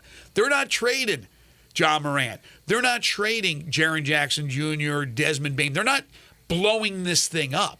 They're trying to find a stopgap for that center position this season while Adams is out, and then maybe they get lucky and Brandon Clark is able to come back towards the end of the year and contribute. Who knows, coming off an Achilles injury. But who that stopgap is, whether they need to be talking to Aaron Rodgers for his magic healing powers. Yeah, they need the magic healing He'd be back by now if he was Aaron Rodgers. But right now, when you look at what they've done with the wings, you have to question. We have been very positive about the front office, and understandably so, in the moves that they have made. They've made a lot of good moves. They've done a good job in evaluating talent. But the last few drafts and the moves that they made, I don't know. I don't know if Zaire Williams is the answer. He's got the potential. He could be. You know, Roddy's a serviceable ninth guy on a team. LaRavia, right now, you got to look at it as a miss, but there's still time. I'm not ready to pull the plug on that one. You know, they gave Conchar the extension. I don't get that. There's a lot of pieces on this team. And then Lofton, I don't know why they gave him the contract, but they did. So you got all these guys right there that when they get into the game, it's like they gave him the contract because they needed him last year for the playoffs. They needed an extra body, and they didn't use him, did they? No, but they needed just in case. Like you didn't have Steven Adams. They needed another big body. If something would have happened to Tillman or something like that, they had to have another big body for the playoffs. I mean, you may have to eat a contract or two, and make moves to figure out what you're going to do with the big. Because if not, then you're just. Again, you're waving the white flag on the season, and I don't see them doing that. The window, I hate that window talk. Oh, the window's wide open. No, that window starts to close, man. You never know what's going to happen. Nobody expected Clark to go down with an Achilles injury. Nobody expected Ja to do what he did off the court, right? These things add up. Now this year, the whole Adams debacle, finding out a couple of games or a couple of days before the game started that he was done for the season, and then the whole deal about the summer and going back to last year, that whole thing was crazy. So I don't know. I mean, you don't want to have but their window is still very wide open. Like things happen season to season. No, see, I don't. But I don't buy all that, man. How is it not? You have a young trio who's all locked up for the years to come. Like that's what the window is. Yeah, but again, is it necessarily the right combinations to win an NBA championship? Obviously, you have the three you want as long as Ja's on the court with Bane and with Jaren Jackson Jr., but you have to have other pieces. And we've seen this team, how well they have played when they've had those particular pieces coming through. Right now, those auxiliary players, I just don't know what they have. Right now, watching this team play, when Jaren Jackson Jr. is on the floor without Bane and Smart, there's too much pressure on him. He's done a good job, but he has nothing with him. And that's why he'll play a game. Who was their last game against? It was Dallas. And he was a minus 25. Because the combinations they throw out there with him, Roddy or whoever, LaRavia, it just doesn't work. The only thing that seems to be working well, they get off to a pretty good start, is Smart looks to be like a really good move. Obviously Bane's the guy, and Jackson. And those three together, okay, with a healthy Santi, Kennard, those kind of pieces, they can win a bunch of games. We have yet to see Marcus Smart play with John Morant. We haven't seen this team has not been together, and is it going to be together for a while? Yeah, no, they're going to be fine with the backcourt. They're going to be fine. I'm worried about the front court. I'm worried about consistent rebounding, screening for players, being able to get out there and defend. Jaren obviously is a shot blocker who hopes to improve as a rebounder. To have somebody next to him that he can count on, like Adams, made him such a better defensive player. To start the season with Tillman, and again, Tillman is a serviceable second or third big man on a roster. It's not as good. Biyombo, I don't know, and they'll probably use Biyombo off the bench. They probably won't even start the guy. I don't know what they plan to do with Biyombo, assuming that it is Bismack getting the call after this game against Utah. Maybe that, and hopefully that helps out Jaren, because you're certainly not depending on him for his offense. And maybe he will be the answer to at least, again, well, it gives plug them the another hole. rim protector when Jaren's not on the court. That's the big part about it, is when Jaren's not on the court right now, you don't have a rim protector at all. Yes, but it's not like it's a conga line going to the hole right now. It's teams just lining up around the perimeter and knocking down threes. I know, but if you have a rim protector, it helps your perimeter defense because you don't. I mean, there's a lot of things that go into that. If you don't have anybody at the rim, there's a big difference. Yeah, that's true. Real quick before we take a timeout, and again, apologies that weren't able to hook up with DeMichael. Again, I got to assume that he's on the road, maybe flying to Salt Lake City to cover the Grizzlies and the Jazz. He'll be back with us next week, next Wednesday. Sam Hardman from the Daily Memphian tweeting out this information. that Memphis borrowed $102 million, principal and interest, to build the Memphis Sports and Events Center at Liberty Park, which is a beautiful facility. Documents show it's in the red on the bonds, and the city's general fund will probably have to bail out next year's bond payment. So that's interesting from a financial standpoint, because here we are on November 1st.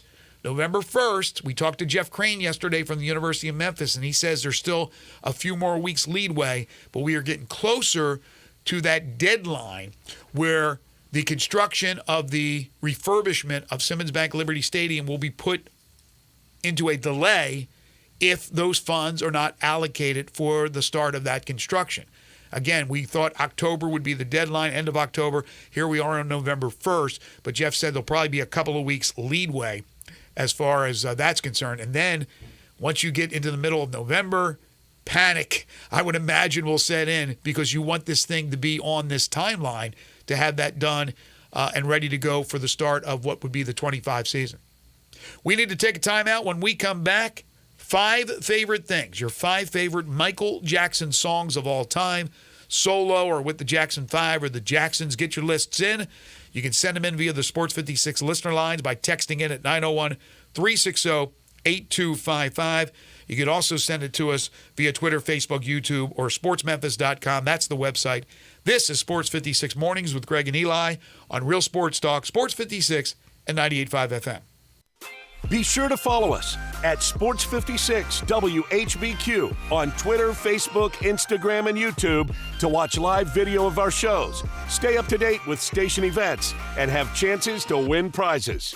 Don't miss out on anything that's going on.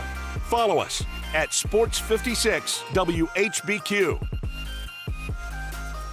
Roofs, and more roofs. Chris Price here with Metro Builders. Is your roof leaking? Do you have mold stains on the ceiling of your home or business? Is your carrier denying your claim or offering a repair simply because they don't have enough documentation? You need a contractor that performs work for insurance claims for policyholders each and every day, and Metro Builders is here to assist. Call Metro Builders. At Metro Builders, we provide free estimates, consultation, and claim repairs. Metro Builders' process of arriving, inspecting, diagnosing problems, and estimating is second to none, commercial and residential.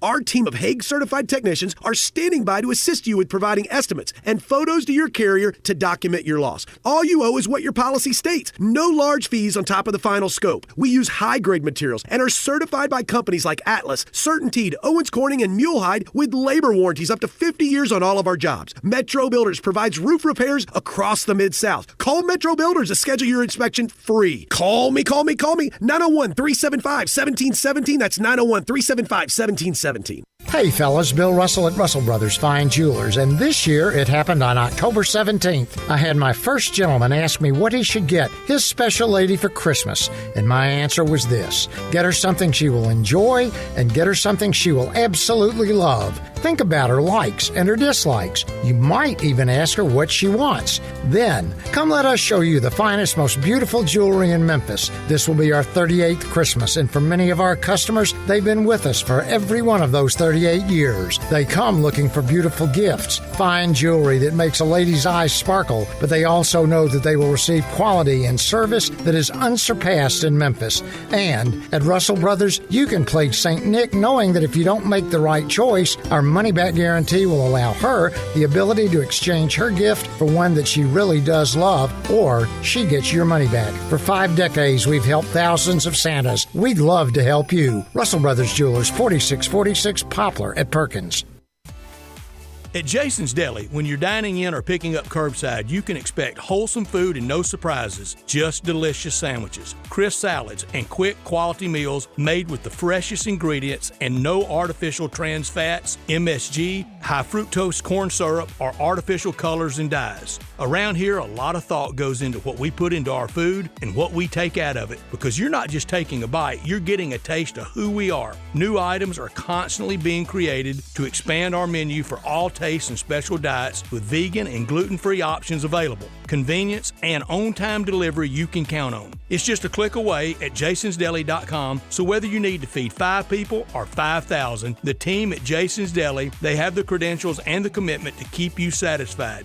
Freshness is nearby at Jason's Deli with locations at Ridgeway in the Park Place Center, Poplar and Highland, Germantown Road in Cordova, and on Goodman Road in Olive Branch. Jason's Deli. It's wholesome food and no surprises.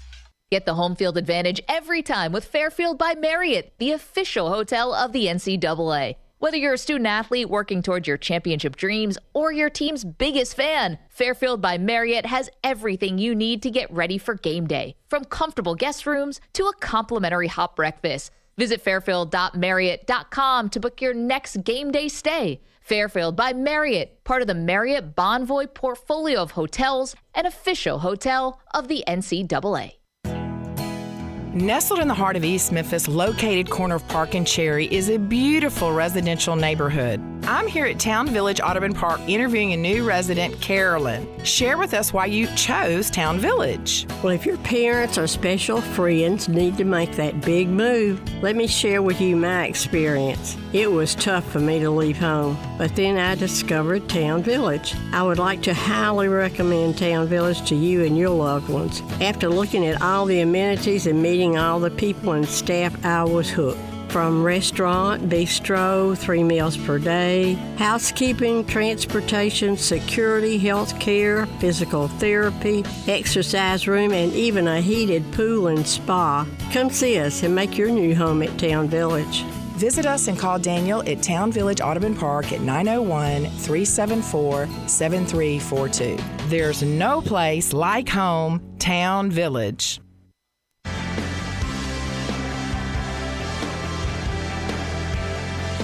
Now back to Sports 56 Mornings on Sports 56 and 98.5 FM. This hour is brought to you by Acura of Memphis. Witness the power. Here once again, Greg Gaston and Eli Savoy. Acura Memphis, Ridgeway 385. That's where you find them. That's where you're going to find those beautiful Acura automobiles, from new vehicles to certified pre-owned Acuras, other pre-owned vehicles as well. It's certified at Acura Memphis. Of course, online, AcuraMemphis.com. You can see the entire inventory of all those vehicles, get all the information on all the different models of Acura, plus that inventory of pre-owned vehicles. Get a lot of information on the website, but nothing beats the in-person experience you get every single time when you go see the folks at Acura of Memphis. Before we get to 5 favorite things, did you see the story? Pablo Torre from ESPN did the interview with Marcus Jordan and Larsa Pippen. Marcus Jordan, one of Michael Jordan's sons. Larsa Pippen, the former wife of Scottie Pippen. Marcus wants his dad, Michael, to be his best man. It's a whole uncomfortable situation. Good luck with that one. With his strained relationship with his father, obviously Michael and Scotty, with the strained relationship, not Marcus and Michael, but my gosh, that is a wild and wacky story. Does that make Scottie Pippen Jr. the ring bearer or something? Time now for 5 favorite things. This is Gordon speaking, and I just love a number that's the same as my finger. You see, I've got 5 fingers on this hand, and that's 5. 5! Now let's stomp 5 times! 1, 2, 3, 4, 5! I'm in. High 5! I got 5 on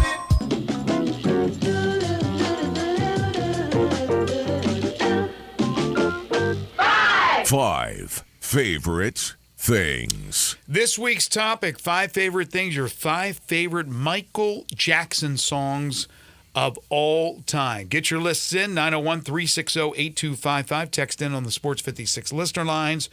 You can also hit us up by sending your lists to Twitter, Facebook, YouTube, or sportsmemphis.com. Let's get the young buckaroo to lead us off with the Michael Jackson songs. Then we'll go myself, Eli, and then we'll get to our listeners. By the way, coming up with this list was very hard because I can make a case for every single Michael Jackson song could be number one on anybody's list. Oh gosh, and you know what? I was a little disappointed with JP and some of the people who have hit me up on my Twitter that they're not including like his early stuff. I'm like, wait a minute, that's some of my favorite stuff. Is the early stuff. So anyway, what's your list? All right, so we're gonna go with the honorable mention, and that's Jam from Michael Jackson. Okay. So that's off his Dangerous album, if anybody needs to know. That's Jam. honorable mention. Number 5. I think there's going to be a shock for a lot of people, but Billie Jean is number 5 on my list. Okay. Number 4, Scream with Michael Jackson and Janet Jackson. All right. Number 3, Smooth Criminal. Number 2, Smooth Criminal. Okay. Number 2, Thriller. Mm-hmm. And then number 1 is Remember the Time. You go a little slower on that one, right? Yeah. Okay, a little sentimental. Remember the Time. Good list. Again, it's hard to have a bad list with Michael Jackson songs. All right, so I am next. No honorable mention. I mean, again, you could have a billion of them for Michael Jackson. Number 5, Don't Stop Till You Get Enough. Number 4, Billie Jean. Number 3, Off the Wall. Number 2, now I'm going old school for 2 and 1. Got to Be There. Number 2. Number 1, from the Jackson 5, Mama's Pearl. Mama's Pearl, my favorite Michael Jackson song. All right, Eli? I do have an honorable mention. That goes to Beat It, and it's somewhat similar to what Jerry Palm said. The only reason I give honorable mention to Beat It is because I believe it led to Al Yankovic's finest work. Eat It. I believe Eat It is Al's finest work. Would be number 1 on my Al Yankovic list. So, therefore, I give Michael credit for inspiring Al Yankovic's best efforts. Amish Paradise, probably number 2. I was just going to say, what about Amish Paradise? But Eat It is just awesome. Number 5, Want to Be Starting Something. Number 4, Don't Stop Till You Get Enough. Number 3, The Way You Make Me Feel. Number 2, Billie Jean. And number 1, Man in the Mirror. Ooh, look at you with Man in the Mirror. All right, good list. Again, you going more of his solo stuff as opposed to his time as a kid with the Jackson 5 and the Jacksons later in life. Jacksons were fun. Man, they were fun. Off the top of my head, couldn't name a single song from his days of the Jackson 5 or didn't even know there was a thing called the Jacksons. Are you serious? ABC. ABC, easy as 1, 2, 3. You don't know that one? I know it, but I couldn't name off the top of my head. I wouldn't know. I wouldn't be able to just tell you. If you say name a Jackson 5 song, I got nothing for you. Wow, okay, all right. All right, let's get to our listeners. Let's see. Carolyn on Twitter. Number 5, Ben. Yeah. Number Ben. 4, Rockin' Robin. Ben, by the way, was about a rat. He did Rockin' Robin? Yes. Rockin' Robin. Tweet, tweet, tweet. It was just a redo? It was, I think it was a redo. It was the Jackson 5. It was a really good song, yeah. Number 3, Love Never Felt So Good. Don't know that one. Good one. I don't know that one. Number 2, Enjoy Yourself. Mm-hmm. And number 1, Maybe Tomorrow. Enjoy Yourself was Jackson's, wasn't it? Yes. That's what she says here. Yeah. Honorable mention to I Just Can't Stop Loving You. Okay. Connor O'Gara chimes in. Number 5, Don't Stop Till You Get Enough. Number 4, Rock With You. Number 3, Thriller. Number 2, PYT. Number 1, Billie Jean. I will say that to me, Thriller, I get the video and all that. Thriller's not a good song. I don't think it's a great song by any means. It's not on my list. It's not on my list. I don't think Thriller's a great song. It's a good song. It's the video's a good cool. song. The video's cool and all video's that stuff, but great. I don't think the song doesn't do anything for me. Cullen has PYT, Man in the Mirror, Dirty Diana, Scream, and Don't Stop Till You Get Enough. Lee Aldwin Seabury, our buddy. Smooth Criminal. Now, he includes We Are the World. He co-wrote that. So, yeah. Why not? Beat It, Bad, and The Way You Make Me Feel. I believe he co-wrote it. I think it was like 3 or 4 writers. Yeah. Justin, We Are the World. Man in the Mirror. Don't Stop Till You Get Enough. Thriller, and Beat It. I also don't think Beat It's a very good song. Oh, I just included it because of Al. I think it Weird is. Al. I think it's a good song. Even though it didn't make my list, I still think it's a really good song. Jeb, Billie Jean, Beat It, Working Day and Night, Don't Stop Till You Get Enough, Dancing Machine. Dancing Machine, great song. Yes, yes. And he actually has 6. I don't know. One of these must be an honorable mention. He has Blood on the Dance Floor. I don't know that one, but Dancing Machine is a really good one. I think I may have had that 45. Texter here, the Sport 56 listener line. Number 5, she's out of my life. Okay. Number 4, I just can't stop loving you. Number 3, Dirty Diana. Number 2, the girl is mine. Another and good number one. 1, human nature. Our buddy John Neal, Courage Through Cancer, and a great event. John, I know I couldn't be there last Friday. He honored our good friend Jarvis, and good job as always with Courage Through Cancer. He has Off the Wall. Off the Wall didn't make. Yeah, it did make my list. It was number 3. I was like, wait, I love that song. Rock With You, Don't Stop Till You Get Enough, Human Nature, Want to Be Starting Something. This one from Biff, maybe Biff Poggi, not sure. Don't Stop Till You Get Enough, Rock With You, Thriller, Beat It, Black or White. Boy, I went down a Biff Poggi wormhole yesterday after the show. Biff Poggi is an interesting cat. I had to go back and find. The story is very interesting. I told you. It is a really weird deal. His whole situation, and he did not. I think yesterday he started the school. He started the football program at the St. Francis school that he was at before he went back to Michigan. After he was at Michigan, he went to Michigan the first time as an off-the-field guy when his son was there. Second time he went back to Michigan, he was as associate head coach. But yeah, that is an interesting dude. There's no doubt about that. Let's see here, number 5. Hold on, let's see here. It's not the right list. Yeah, here it is. Okay, this is Raider Corey. Number 5, Off the Wall. Number 4, Working Day and Night. Good song. Number 3, Man in the Mirror. Number 2, Beat It. Number 1, Thriller. Mark, number 5, Smooth Criminal. Number 4, Black or White. Amazing video, he says. It is. They morph into each other, right? It's a great video. Yeah. And that song, that song, I like it. That's a better song than Thriller. Both great videos. Really? That's a better song than Thriller to me. Number 3, Thriller. Interesting. Number 2, Don't Stop Till You Get Enough.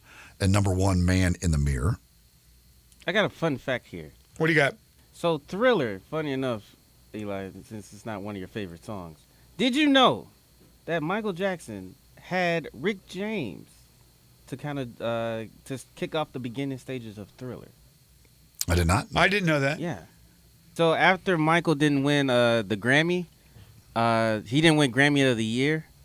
Rick James told him he needed to switch it up, and so that what kick-started Thriller. Wow, how about that? He's been winning ever since. And then yesterday you played during our you were playing Halloween songs on the show. You played that one song where Michael Jackson did the backing vocals. Right.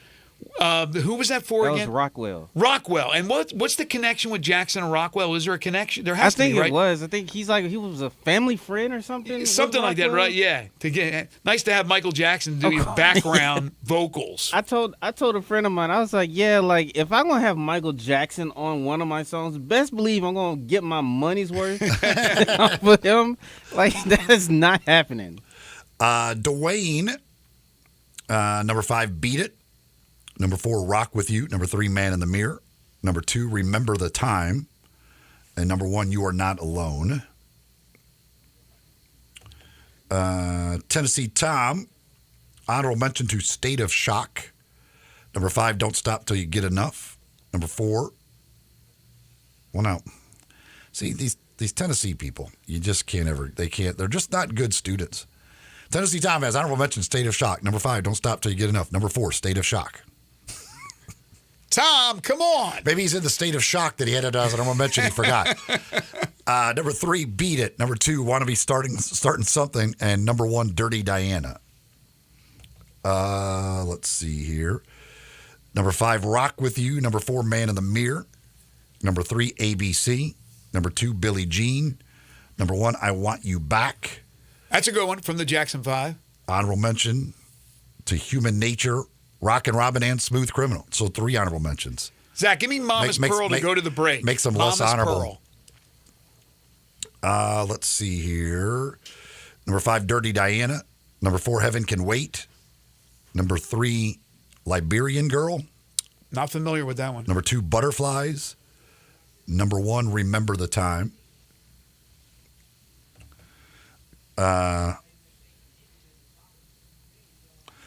Somebody texts us, says Rockwell is the son of Berry Gordy. Oh, the Motown producer. So, yeah, Berry Gordy's got some pretty good power and probably just asked MJ, and Michael said, yeah, sure, why not? Gave his son a one-hit wonder. He hasn't had a hit since. Yeah, whatever happened to Rockwell? Got into painting, didn't he?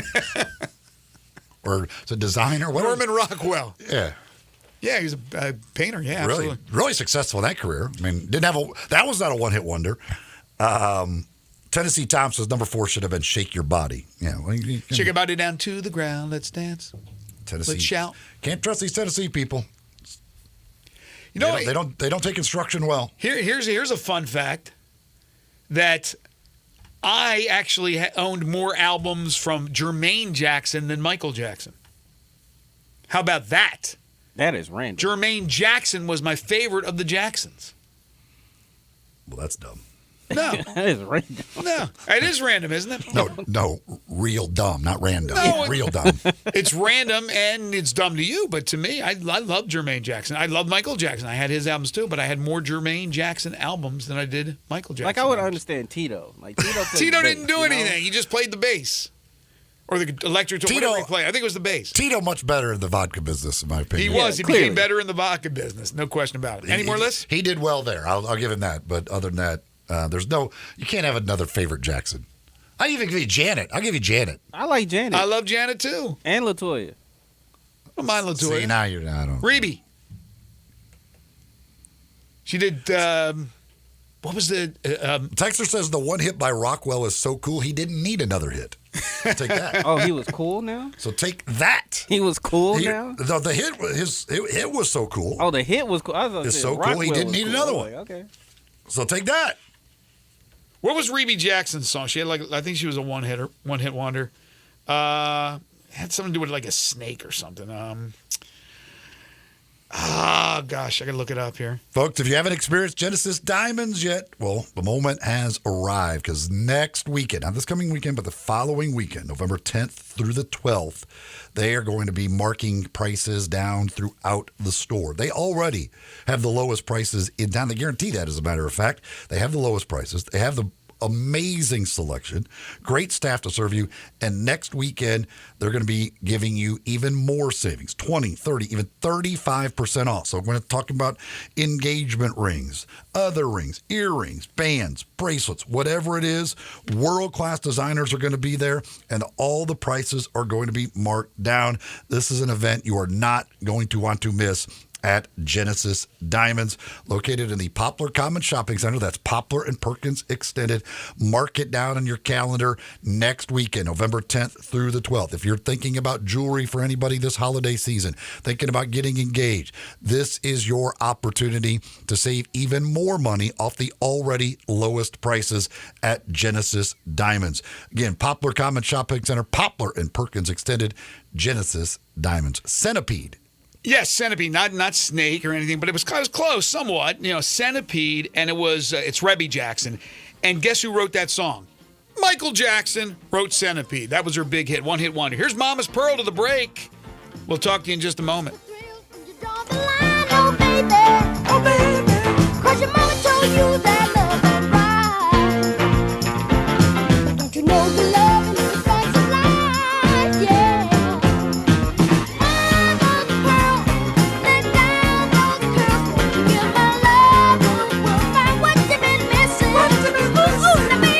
We are real sports talk. Sports 56 WHBQ. Available on your radio dial at 560 AM and 98.5 FM, as well as around the world online at sports56whbq.com. Take us with you everywhere by downloading the Sports 56 app. And at home, just say, Alexa, play Sports 56. Wherever you are, stay tuned in to real sports talk. Sports 56 and 98.5 FM. You or someone you know or care about has dealt with a difficult divorce. When facing divorce, you need the attorneys at Rice Law. Nick and Larry Rice lead the firm with 3 generations and 7 decades of experience. Located in Memphis, serving the entire state of Tennessee and North Mississippi. Rice Law is who you need to call. Simple or difficult divorce, they know how to handle it. Call Rice Law at 901-526-6701, or for more information, visit them at aboutdivorce.com. That's aboutdivorce.com. Guns, guns, and more guns. Over 700 firearms in stock. Home defense guns, old guns, new guns, used guns, big guns, little guns. Every gun you can think of, Classic Arms has them. All brands like Glock, Sig, Colt, Ruger, Smith & Wesson, Browning, Beretta, Benelli, Remington, Winchester, and more. Guaranteed lowest prices in town. Only gun importer in the Mid-South. Free gun inspections and appraisals, and free bore sighting for the upcoming deer season. Shop online at ClassicArmsOfMemphis.com or visit Classic Arms at 1740 Germantown Parkway behind Corky's Barbecue in Cordova. They're taking care of beerness in Memphis right on the river with Grind City Brewing and all of their great products. Look, this was a dream come true for a father and son duo. And if you have not been to that brewery right on the river, just to the north of downtown, you're really missing something special. And now you can't miss their products. Wherever you go, you see a brand new label. It's clean, it's beautiful, it's distinctive. You'll know Grind City Brewing, and of course you know their products like Poppy's Pills, that great Pilsner, or Tiger Tail, that very creative craft malt liquor. There's the new Thaddeus Amber Lager. That is absolutely a great light beer. There's the India Pale called Godhopper. It's outstanding. And then there's the Belga, the Belgian-style wheat ale. They keep bringing hits at Grind City Brewing. Did you know nearly 40% of men under 40 and over 75% of men over the age of 40 experience sexual performance concerns? At the Memphis Men's Clinic, their experienced physician performs a comprehensive evaluation that determines which specific issues may interfere with your sexual performance. These issues can vary and range from anxiety to medical issues, low testosterone, or erectile dysfunction. The Memphis Men's Clinic has evaluated hundreds of men of all ages over the years and reestablished a normal sexual life. The Memphis Men's Clinic will work aggressively to resolve issues and allow you to restore your sexual health and overall well-being. That's the Memphis way. If you're 20 years old or 90 years old, come and get cared for the Memphis way. Treatment that's based on your specific needs after a professional clinical evaluation by their experienced board-certified physician. Call the Memphis Men's Clinic today at 901-443-0475 or visit memphismensclinic.com. A good friend of mine told me about this awesome place for lunch. Oh, yeah? What's the name? Neil's Grill and Bar, where the fat man rocks. Everybody knows Neil. Where's it located? It's located in Yorkshire Square off of Quince. And what's it like? The best lunch place in Memphis. You know, like real mashed potatoes and gravy. Everything is made from scratch. Monday through Friday, daily lunch specials like Monday baked chicken, Italian Tuesday, spaghetti, ravioli, Italian spinach, delicious fried catfish, fried chicken livers every Wednesday, Friday, Salisbury steak, barbecue chicken, or if you just want a vegetable plate, the best veggies in town. What about the lunch price? Meat and 2 veggies, $8.95. Meat and 3 veggies, $10.95. And veggie plate, $9.95. Big fat boy portions, man. Man, you're making me hungry. Come hear the best live local music at Neil's. Eddie Smith plays Sundays 5 to 9, Mondays karaoke, Tuesdays Debbie Jameson, Wednesdays Elmo and the Shades, Thursdays John Williams and the A440 Band at Neil's. Where the fat man rocks. I'm Gary York. I'm the service director at Lexus in Memphis. Our service department wants to be more than just a place where you get your oil changed. We do glass repair, windshield replacement, recalibration of your camera and sonar systems, even wheel repair, tire replacement, all the things you would expect from a luxury automotive dealer. Please check out our website. You can schedule your appointment, check out our specials, hours of operation, or if you'd like to do it in person, please reach out to one of our associates at 901-271-5199. Now back to Sports 56 Mornings on Sports 56 and 98.5 FM. This hour is brought to you by Acura of Memphis. Okay, you know, this car looked great wrapped around you, you know. Here once again, Greg Gaston and Eli Savoy. They may be doing the Texas two-step tonight in Arlington. And the Dallas-Fort Worth Metroplex says the Rangers can wrap up their first-ever World Series title if they beat the Diamondbacks tonight in Arizona. And the Rangers have been such a great road team in the postseason. They got Nathan Eovaldi, their stud on the hill. He's 4-0 in the postseason with a 3.52 ERA. Zach Gallen, the number one pitcher for the Diamondbacks, is 2-2 with a 5.27 ERA in the postseason. These were the guys that matched up in Game 1. They weren't around for that decision, which was a 6-5 game in 11 innings won by Texas on the Adolis Garcia home run. But again, tonight, Eovaldi trying to put it away for Texas. They would win the series 4-1. If Arizona can win, they would force Game 6 in Arlington. And then if they can win that one, obviously there would be a 7th game. Seems highly unlikely, Eli. It seems like it is the Texas Rangers World Series to win. It seems that way. Dwayne texted, the next time, how about top people named Jackson that can't sing? Number 5, Reggie. Number 4, Jesse. Number 3, Marlon. Number 2, LaToya. Number 1, Tito.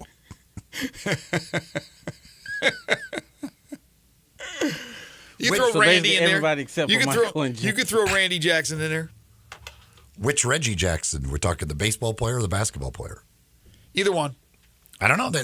Maybe they could sing. Who knows? Maybe Reggie's a good singer. I don't know. Maybe he is. I've never heard Reggie sing. I've never heard either one of the Reggies sing. Nor have I. So, and there's a lot of Reggie Jacksons in the world. I remember when I went to the University of Maryland, 1980. I'm a freshman, and the big recruit that Maryland got that year was Reggie Jackson out of Philadelphia. It was either Roman Catholic or West Philly. I forget. If Brett is listening, he probably knows. And then he ended up being a dud. There's also the former NFL player Michael Jackson. Yes, there's a lot of Michael Jacksons. A lot of Michael Jacksons, absolutely. So you could put Michael in. Again, maybe he could sing. I don't know. I have no idea if he could sing or not. Huh? There's a Frank Jackson. Frank Jackson? Oh, there's a lot of Jacksons. There's Justin Jackson? But let's be honest. Come on. God rest his soul. There was only one Michael, I don't know his middle name, Jackson. Come on. Thankfully. There may be others in name, but there was only one Michael Jackson. Thankfully. What do you mean, thankfully? Well, he did some things. He did some wacky stuff. I know he did. But we don't need more of those in the world. But he left his music legacy to us, and it was a great legacy. Come on, let's be honest. Tonight, Grizzlies in action out in Utah. If you want to watch the action, of course, there's college football going on, the World Series as well.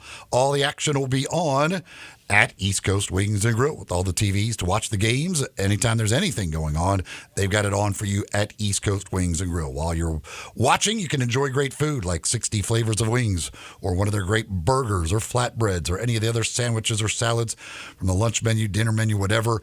You can find great food while watching the games and enjoying great drinks at East Coast Wings and Grill. 24 draft beers on tap.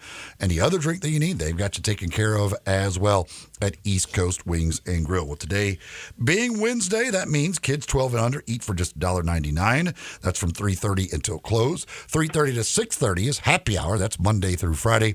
2-for-1 beer specials plus bucket specials and other drink and food specials that you can enjoy. Don't forget about the rewards program. If you're a rewards member, yesterday you would have got a free $5 to spend on Halloween. Just for Halloween, they give you just a free $5 to spend. The rewards program, not only do you earn rewards on every dollar you spend, but they give you other rewards throughout the year just for the heck of it with that rewards card at East Coast Wings and Grill, located just off Highway 64, right between Lowe's and Walmart on Kate Hyde Boulevard. East Coast Wings and Grill. Our thanks to David Johnson, Jerry Palm, DeMichael Cole. We'll reschedule for next Wednesday. Tomorrow we're back starting bright and early at 7 a.m. We'll talk some World Series with Kerry Miller, plus Tigers head football coach Ryan Silverfield joins us while the Tiger Football Report and the AutoZone Liberty Bowl Inside College Football Hour. Dave Woloshin is coming up next with Wolo and Friends on Sports 56, so stay tuned for that. For Eli and Zach, I'm Greg. Have a great day, everybody.